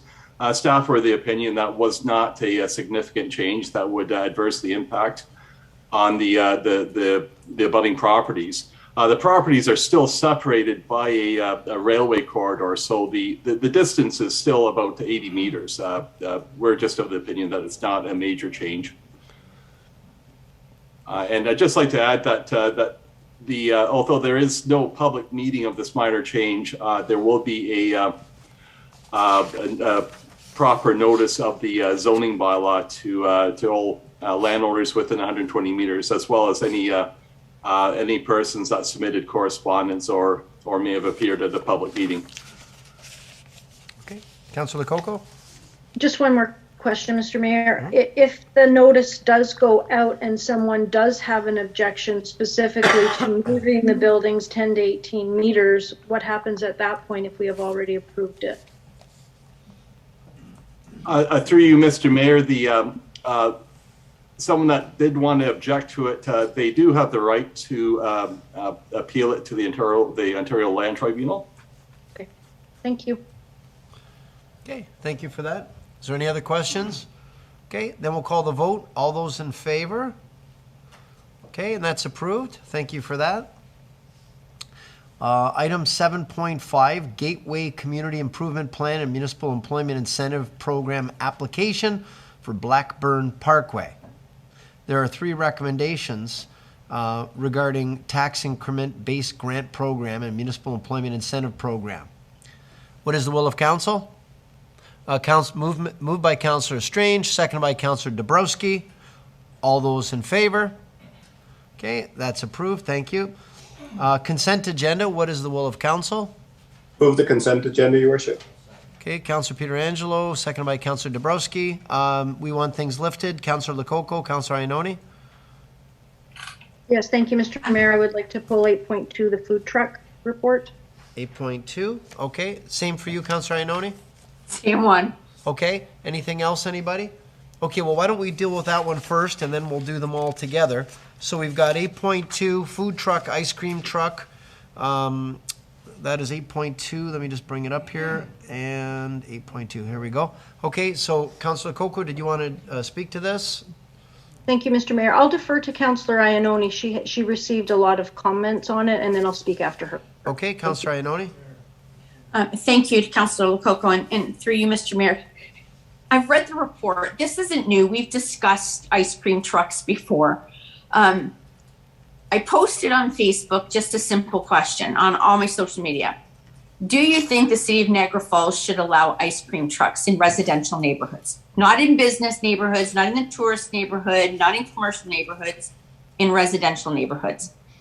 And can I say that I have not received as many responses to anything political until this. I'm at something like 400 comments between all social media. 2 people said no, they didn't want them. But the majority of residents said that we would love that. I'm very confused as to why we went to the BIAs, because you can open a business, a restaurant in Niagara Falls without getting permission from the BIAs. So why we would have to do the same for an ice cream truck, specifically an ice cream truck, not a French fry truck, not a food truck, not anything like that. Just, and I'm going to use the term and really age myself, like a Dickie D or a soft ice cream truck that other communities have, that you hear the music 3 blocks away and your kids run out to the curb and you buy your kids ice cream and the ice cream truck moves on.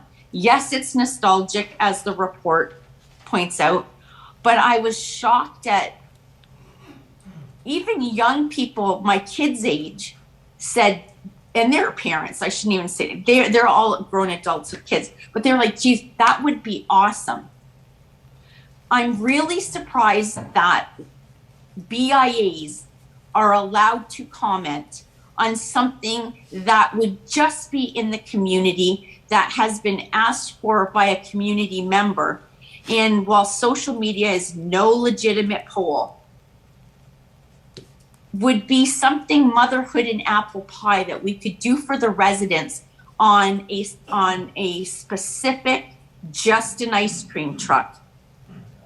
I don't understand why it gets so confusing in a report that comes back to us. Is it possible for us to separate, and I know it's a refreshment truck, but for the purpose of this discussion, we were just, and the resident was just looking, can we allow an ice cream truck to come through residential areas? That's what I would like to see. I'm sorry, my agenda's on a different computer. That's what I would like to see a recommendation come forward. As a matter of fact, I will make the recommendation that staff bring back a report as to how we can allow an ice cream truck to operate in residential areas. Instead of a blanket, it falls under a refreshment truck mandate. So I'd like to make that motion. Okay, so your motion did. I'll second it. Did you want to repeat that motion, Councillor? Shoot. Or Mr. Clerk, did you get that? I should have wrote it down, Okay. Mr. Mayor. My memory's not that great. No, the clerk's that, got that it. we look at kind of like a site-specific application to us. I understand the issue of food trucks. I do get that. And I do get that for the business, for the commercial community and the tourism community. This is not the same thing. I would strongly argue it's vastly different than the same thing. No resident is driving to a hotel to go inside to buy their children ice cream cones. That's not happening. So I see this as an entirely different, so like a site specific, a ice cream truck specific report as to what other municipalities do.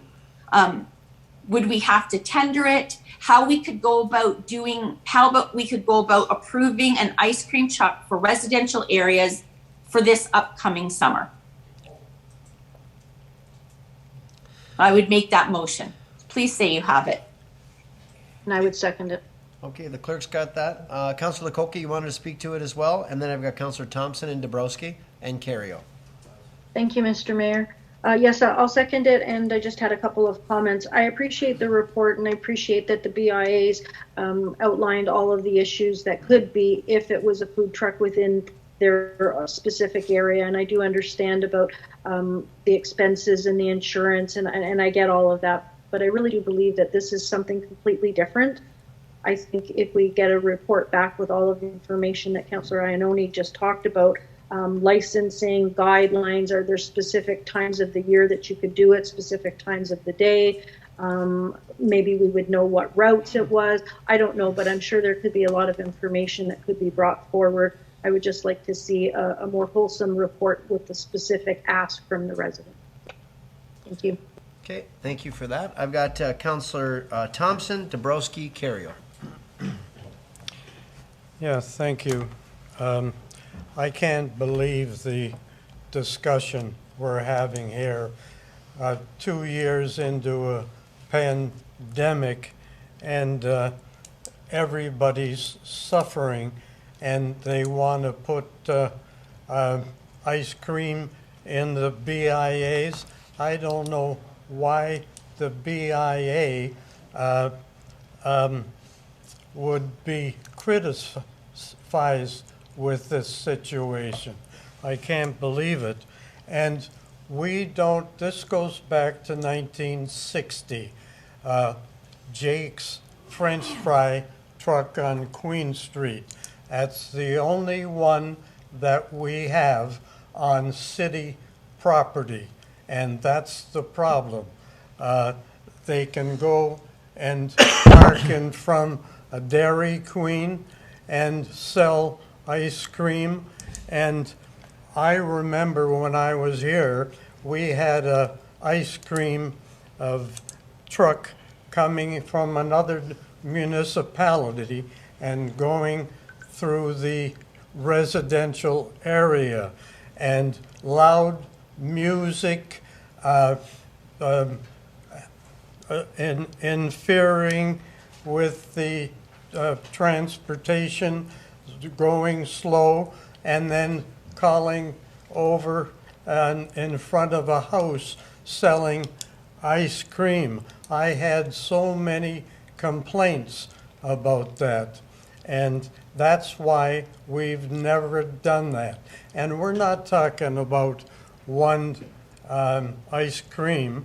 You could have 15 applications and running all over the residential with noise and selling ice cream.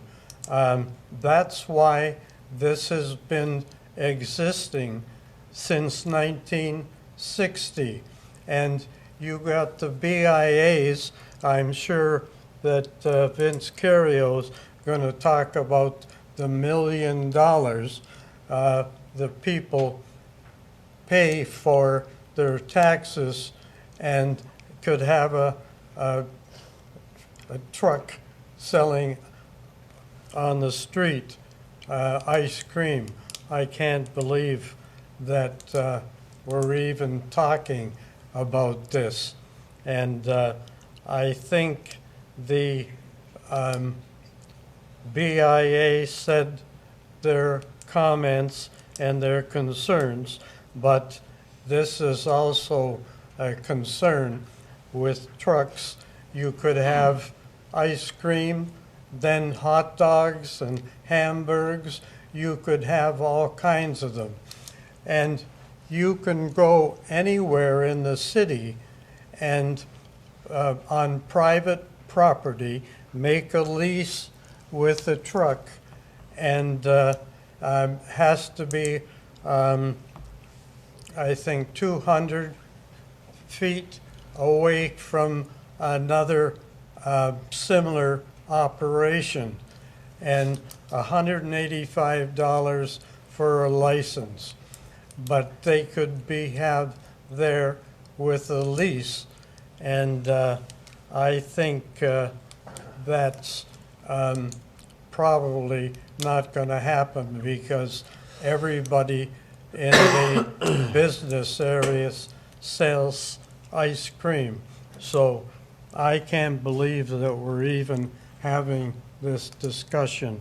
But after the report is turned down, the motion, I'll make a motion that we continue on with Jake's French fries on Queen Street. That's the only one. Okay, thank you, Councillor Dabrowski, then Cario. Yeah, it's a cute idea. Not 2 years into a pandemic. We have businesses that have closed. We have businesses that aren't even opened right now. And not only that, to Councillor Ioannoni's point with, I forget what the brand name was, but 10 or 15 years ago or 20 years ago, we didn't have as many Tim Hortons and Wendy's and McDonald's and CC Swirls, Italian ice cream, Dairy Queen. The list goes on and on. We have a boatload of businesses that would be affected by this. And just because a business is driving around residential neighborhoods doesn't mean it doesn't affect negatively on businesses that aren't in the residential neighborhood. It's a great idea. It's cute. I love nostalgia. I run a Comic-Con for a living. I love looking at what we did in the past, but we have to move into the future. And the conversations around this horseshoe or table should be around how we can help the current businesses get the heck out of this pandemic.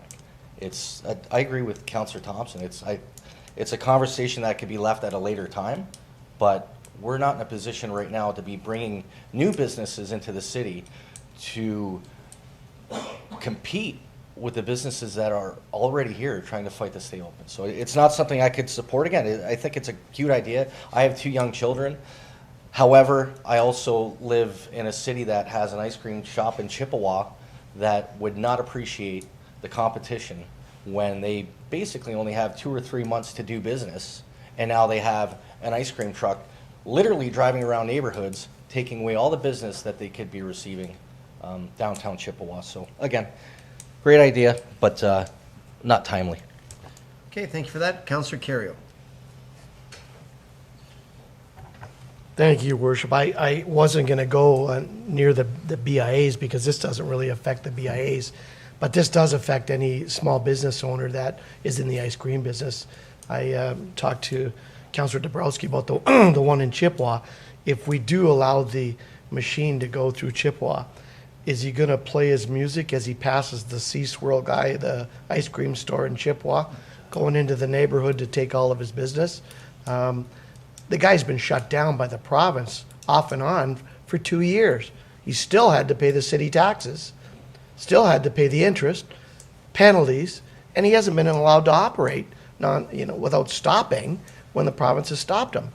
And I don't see how you could pull this out and say ice cream trucks are not the same as the other trucks, whether it's vendors, hot dogs, hamburgers. Why would you want to pull out ice cream trucks and pick on the people that are in the ice cream business?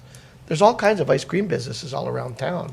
I can't support them to do this and hurt these people in that business, or if it was any other business, especially now. They haven't been open.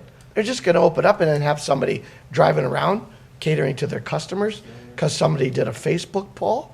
I don't think so. Okay, thank you for that. Councillor Ioannoni. Cute's pretty patronizing, just by the way. We didn't think this up. We got an email from a resident. We work for all the residents, not just some.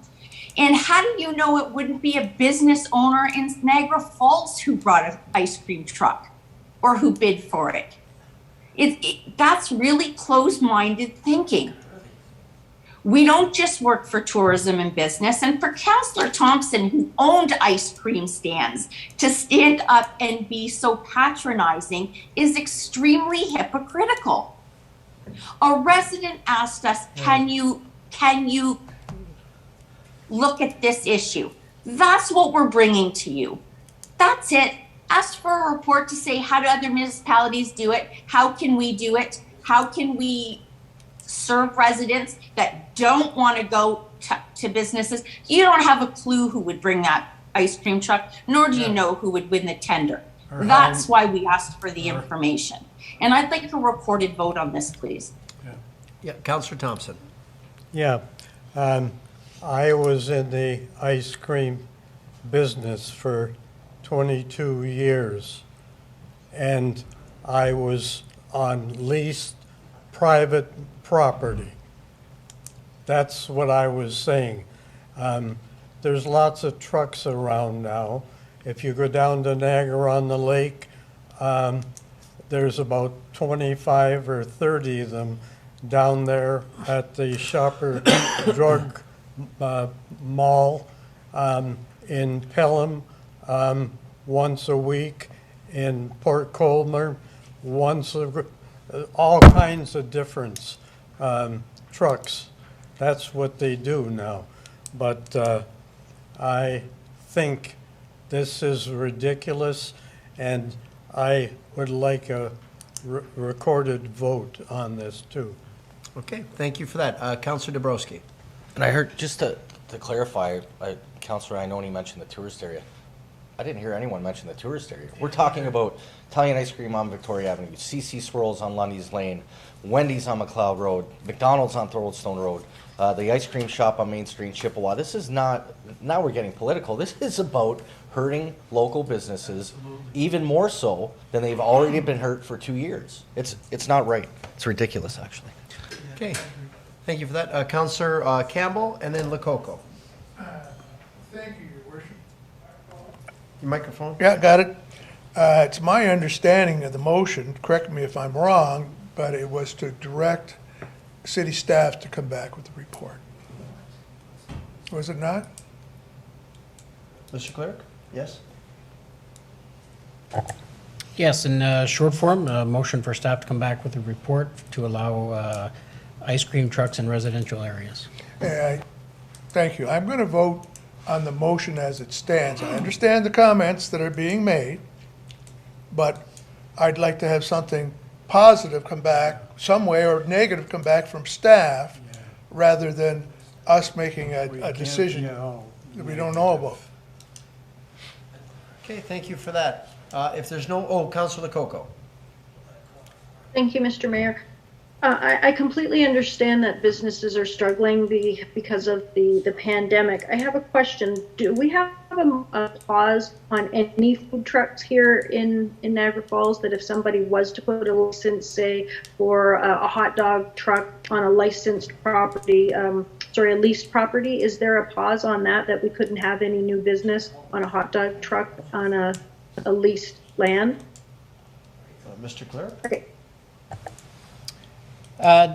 No, the short answer through you, Your Worship. Right now, business is still open at City Hall for new license applications. If someone wanted to come in to apply for a license, the process is like it was outlined in the report, that the location would have to be on private property with the owner's permission and be 200 feet from an existing restaurant. Since I have the microphone at the moment, we may want to also pause from this to entertain a motion to go beyond the 10 o'clock curfew as per the procedural bylaw. Okay, motion by Councillor Carrió, second by Councillor Dabrowski, that we go beyond 10. All those in favor? Okay, all right, that's approved unanimously. Mr. Clerk? Okay, I'm sorry, so back to... The motion. Yeah, so did that answer your question, Councillor Lococo? Yes, I just wanted to confirm we haven't put a pause on any new businesses that are food trucks that have a lease on particular land, but we don't want to look into someone who would have an ice cream truck. I just wanted to confirm that. So I'll support the motion. I'll second the motion. Okay, all right. Well, Mr. Clerk, I think we're ready to call the vote. So it's been requested by 2 people to do a recorded vote, so we will have a recorded vote.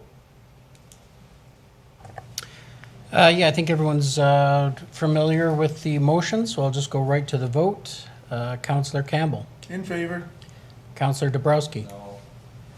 Councillor Ioannoni. Yes. Councillor Carrió. No. Councillor Lococo. In favor. Councillor Pietrangelo. Opposed? Councillor Strange. Opposed? Councillor Thompson. No. And Mayor Diodati. I'm opposed as well. And that motion is defeated. And thank you. Yes, Councillor Thompson. Yeah, I would recommend we receive and file the report. That's what was recommended. Okay, motion by Councillor Thompson, second by Councillor Dabrowski. All those in favor? Okay, opposed? Okay, thank you for that. 2 opposed. All right, motion to approve the rest of the consent agenda. Councillor Campbell, second by Councillor Carrió. All those in favor? Okay, and that's approved. Thank you for that. Okay, so let's move along here. Communications of the City Clerk. We've got correspondence from the Ministry of Northern Development Mines, recommendation that we receive. Proceed for information, Your Worship. Motion by Councillor Pietrangelo, seconded by Councillor Strange. All those in favor? Okay, that's approved. 9.2, resolution from the town of Pelham regarding Niagara Transit, recommendation that we receive. Receive for information, Your Worship. Motion by Councillor Pietrangelo, seconded by Councillor Campbell that we receive. All those in favor? Okay, that's approved. We've got a motion by the Township of North Dumfries requesting provincial government release of regional government review report. The recommendation is that we information, Your Worship. Okay, motion by Councillor Pietrangelo, seconded by Councillor Thompson that we receive the report. All those in favor? Okay, that's approved. 9.4 and 9.5, we've got resolutions from the Township of South Frontenac, one regarding standard daylight savings time and the other one about joint several liability. Both recommendations that we receive. Receive both for information, Your Worship. Motion by Councillor Pietrangelo, second by Councillor Strange that we receive them. All those in favor? Okay, and that's approved. Thank you. Item 9.6, resolution from the City of Kitchener regarding fire safety measures, conversion therapy. Recommendation for the information of council. Receive for information, Your Worship. Motion by Councillor Pietrangelo, second by Councillor Thompson. All those in favor? Okay, that's approved. Item 9.7, inter-regional transit update, taxpayer transparency, financial accountability, fair representation. Recommendation is that we receive. Receive for information, Your Worship. Thank you. Councillor Pietrangelo, seconded by Councillor Dabrowski, that we receive. All those in favor? That's approved. Item 9.8, correspondence from the Niagara region. Recommendation that we receive. Receive for information, Your Worship. Thank you. Councillor Pietrangelo, second by Councillor Carriot, that we receive. All those in favor? Okay, that is approved. Item 9.9 is the Victoria... I'm sorry? DIA. Yeah, the BIA, Victoria Centre BIA budget. Motion by Councillor Strange, second by Councillor Dabrowski, that we approve. All those in favor? Okay, that's approved. Thank you. Item 9.10, VCBIA 2022 budget, request for noise exemption from Walker Industries from March 1st through December the 1st. Councillor Lococo. I just had a question, Mr. Mayor. What kind of noise, I know it talked about trucks and that sort of thing, but what kind of noise, how close are the neighbors, and were any of them notified? Who would get me answers on that one? Who would help me out with that one? Mr. Clerk? Well, I don't believe that any residents were notified. It did not come to my attention when the requester contacted me late last week. This was an addition to the agenda, just on a last-minute basis. I don't know too much detail as far as how many residents live in proximity or what that distance is to the Walker Brothers quarries. I'm sure they're used to it during the daytime hours. I don't have further information to provide. Council could turn this request down and ask for further information, but I know there was a need to get this from the requester, that was their wording, to get this on the agenda as soon as possible, because they are falling behind on scheduled work. Councillor Lococo? Thank you, Mr. Mayor. I appreciate those comments. I don't want to turn it down. I was wondering if we defer it. Could we even talk about it next week on our special meeting or bring it to the February? Would that still work within their timeline? I'm just concerned because it is 24 hours a day, Monday to Saturday. Mr. Clerk, any thoughts on that? I don't really have any further comment right now. The councillor knows about as much as I do based on the request on the agenda. So maybe before we defer, Councillor Lococo, we could just get a few more questions by council. Sure. Is that okay? Thank you. Okay, Councillor Pietrangelo, then Thompson. Yeah, thanks, Your Worship. I just wanted to confirm the location. So the location of this is the actual dump that they have right now, which would be north of Thoroldstone Road. Can we get confirmation that that's correct? Mr. Clerk? Through the mayor, that is my understanding as well. Doesn't Walker Brothers own most of the lands around there? All of it, yes. Yeah. Yeah, Your Worship, if it's that site, I really don't have a problem with it. I think that they're a full-scale operation already. So my concern was whether it was a different location, but I mean, if it's the dump location, then I really don't have an issue. Okay, thank you for that. Councillor Thompson? I'm making the motion for approval. Okay. So it looks like, Councillor Lococo, looks like we're talking about the dump proper on Town Line Road, where, you know, they work that regularly. So I don't know if, what the thoughts are for, yeah, I'm sorry, we got one more. We got Councillor Campbell as well. Yes, thank you, Your Worship. Does the dump that exists presently operate 24 hours a day? Yeah, I don't think it does, Mr. Clerk. No, it's my understanding that they do not, and that's why they're requesting the noise exemption. As stated in their request, it is for the property known as 3500 Thorold Town Line Road.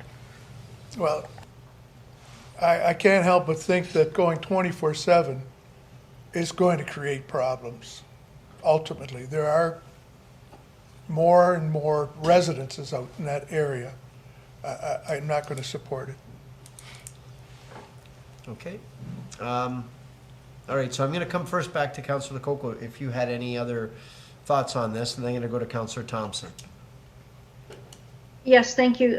I guess through the mayor to the clerk, for other noise exemptions, is there a notification process? Through your worship, no, there is not a process in place other than to get council to offer an exemption to that noise bylaw. This one is a little bit extraordinary given the timeline. It's usually for a shorter amount of time. What I may suggest is if council is thinking of entertaining the motion, perhaps it be on the premise that as long as no complaints are received. However, if complaints are received, council come back and re-examine the request. Could be a conditional approval. Yeah. I would be happy with that. I would make that motion. Okay, all right, so we got a motion by Councillor Lococo, seconded by Councillor Thompson. What is the motion? That we approve this, subject to, unless we get complaints, and if we do, then we'll have we'll reevaluate. Okay, but the comments about houses around there, Walker's has bought all the houses on Garner Road. They own them. Oh, I have a friend who has sold it 20 years ago. He's elderly, and he had free living there for 20 years because they bought all of those houses. So, Okay. yeah. Councillor Carriel? Well, Your Worship, I don't want to support the motion as it is. If you read the letter, they're obviously trying to work 24/7 for this amount of time to get this project finished. It's a $50 million project by Walker Brothers, 60 full-time jobs, and four jobs that are going to be there forever and ever after that. I'd rather have a motion that says we approve this in principle and let our chief engineer get a hold of Mr. Joseph Tameno and see if there's anything that would alarm Mr. Nickel that we should be worried about. If they were going to blast all night, every night I might have a bit of a worry. But if they're going to do a project, I don't think I'd want to just have somebody spending $50 million. And if there's a complaint because somebody doesn't like a little bit of noise, they're going to shut their project down. So it's a pretty big investment. I'd rather have a motion that says approve it in principle, let our staff get a hold of them at first thing in the morning. If they have concerns, bring it back to us ASAP. I think that's the better way to handle it. I don't really think that we should do this to Walker Brothers. Yeah, But yeah, I hear you. Okay, I'm going to go back to Councillor Lococo. Councillor Lococo, you heard Councillor Carriel. So the idea of approving in principle with staff, our engineers going to speak with them just to confirm what's going to happen in respect to the fact that there's a lot of jobs at stake here. Huge investment. Yeah. Want to get your direction on the motion. I would agree with that as seconder. Okay. as seconder, okay. I just want to make sure the mover's okay with it. Thank you. I would be fine with that as long as there is the discussion about the possibilities and then what would happen if there were some issues. That's fine. Okay, so we've got a motion as suggested by Councillor Carrier, by Councillor Lococo, seconded by Councillor Thompson, that we approve in principle with our engineers reaching out to Walker Brothers just to confirm exactly what's going to be taking place. Does that make sense? Yeah. Okay, we'll call that vote. All those in favor? Okay, and that's approved unanimously. Great, thank you for that. Team effort on it. Now we've got some resolutions here. We've got 3 of them. First one is a resolution for our special council meeting for next Tuesday. Second So one. moved, Your Worship. Okay, we'll move that one first. Moved by Councillor Pietrangelo, second by Councillor Dabrowski. All those in favor? Okay, that's approved. Thank you. Next one, item 10.2, resolution that council deems the changes to be minor in nature. That was regarding the one planning matter that we discussed for the hotel. Motion by Councillor Thompson, second by Councillor Pietrangelo. All those in favor on the resolution? Approved. And lastly, 10.3, that a tax assistance bylaw be adopted by council and forwarded to the region for consideration under the Smarter Niagara Incentive Program. Move the resolution, Your Worship. Motion by Councillor Pietrangelo, seconded by Councillor Strange. All those in favor? Okay, and that's approved. Thank you for that. Mr. Clerk, do we have anything to ratify from in camera? Yes, thank you, Your Worship. Council met earlier this afternoon in a closed session as per resolution that was passed during an open agenda at 4 p.m.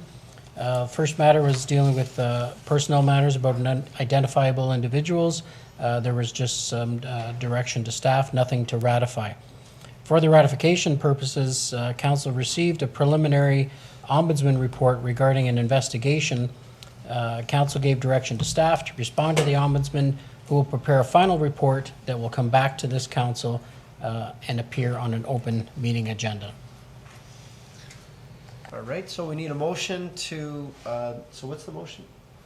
Motion would be just for direction to staff regarding the Ombudsman preliminary Regarding report. ratification, Yes. Motion for ratification? Yep. Okay. Motion for ratification of in camera, moved by Councillor Thompson, second by Councillor Dabrowski.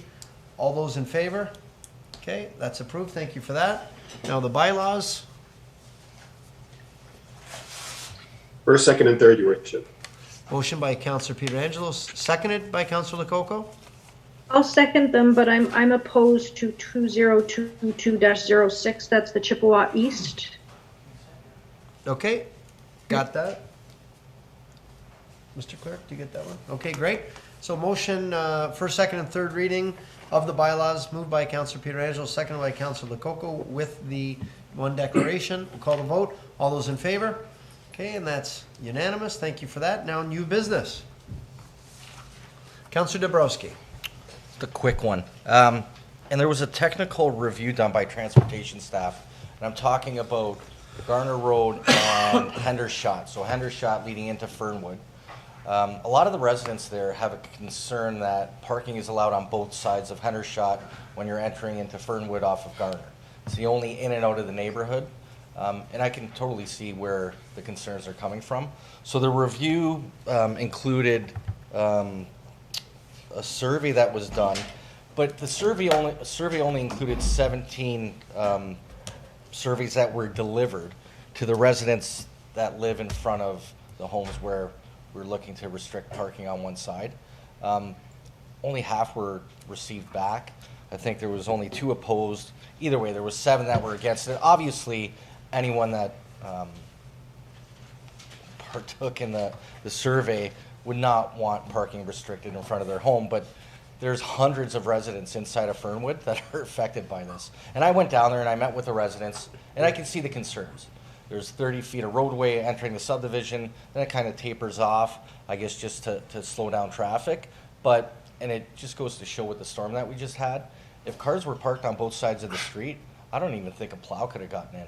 So what I'm hoping to do is put a motion on the floor that transportation staff re-reviews the parking on both sides of Hendershot, but actually include a survey that goes to all the residents in the neighborhood, so we get some feedback just in terms of what everybody in the neighborhood thinks. And the only reason I think we should do that is because, again, there's only one in and out from Hendershot into Fernwood. There's school buses coming in and out of there steady, hundreds of kids and families living in that neighborhood. And I think, you know, to have 6 homes that maybe have parking restricted on their side of the house, their side of the road, it might be a little bit of an inconvenience, but they're all double car parkways and driveways. So anyway, I'll put that motion on the floor. Okay, motion by Councillor Dabrowski, second by Councillor Strange, that we ask staff to have another look at the parking study for Hendershot. But include in the survey all the residents of Fernwood, because I think, well, I know they're all affected by it. Okay, but to include all the residents of Fernwood subdivision. In the survey. Pardon, On whether- in the survey. in Yep, the survey, yeah. In the survey. Okay. Waive notice. Oh, yes, okay. In the same motion? Yeah, I think you have to waive notice of motion. Okay.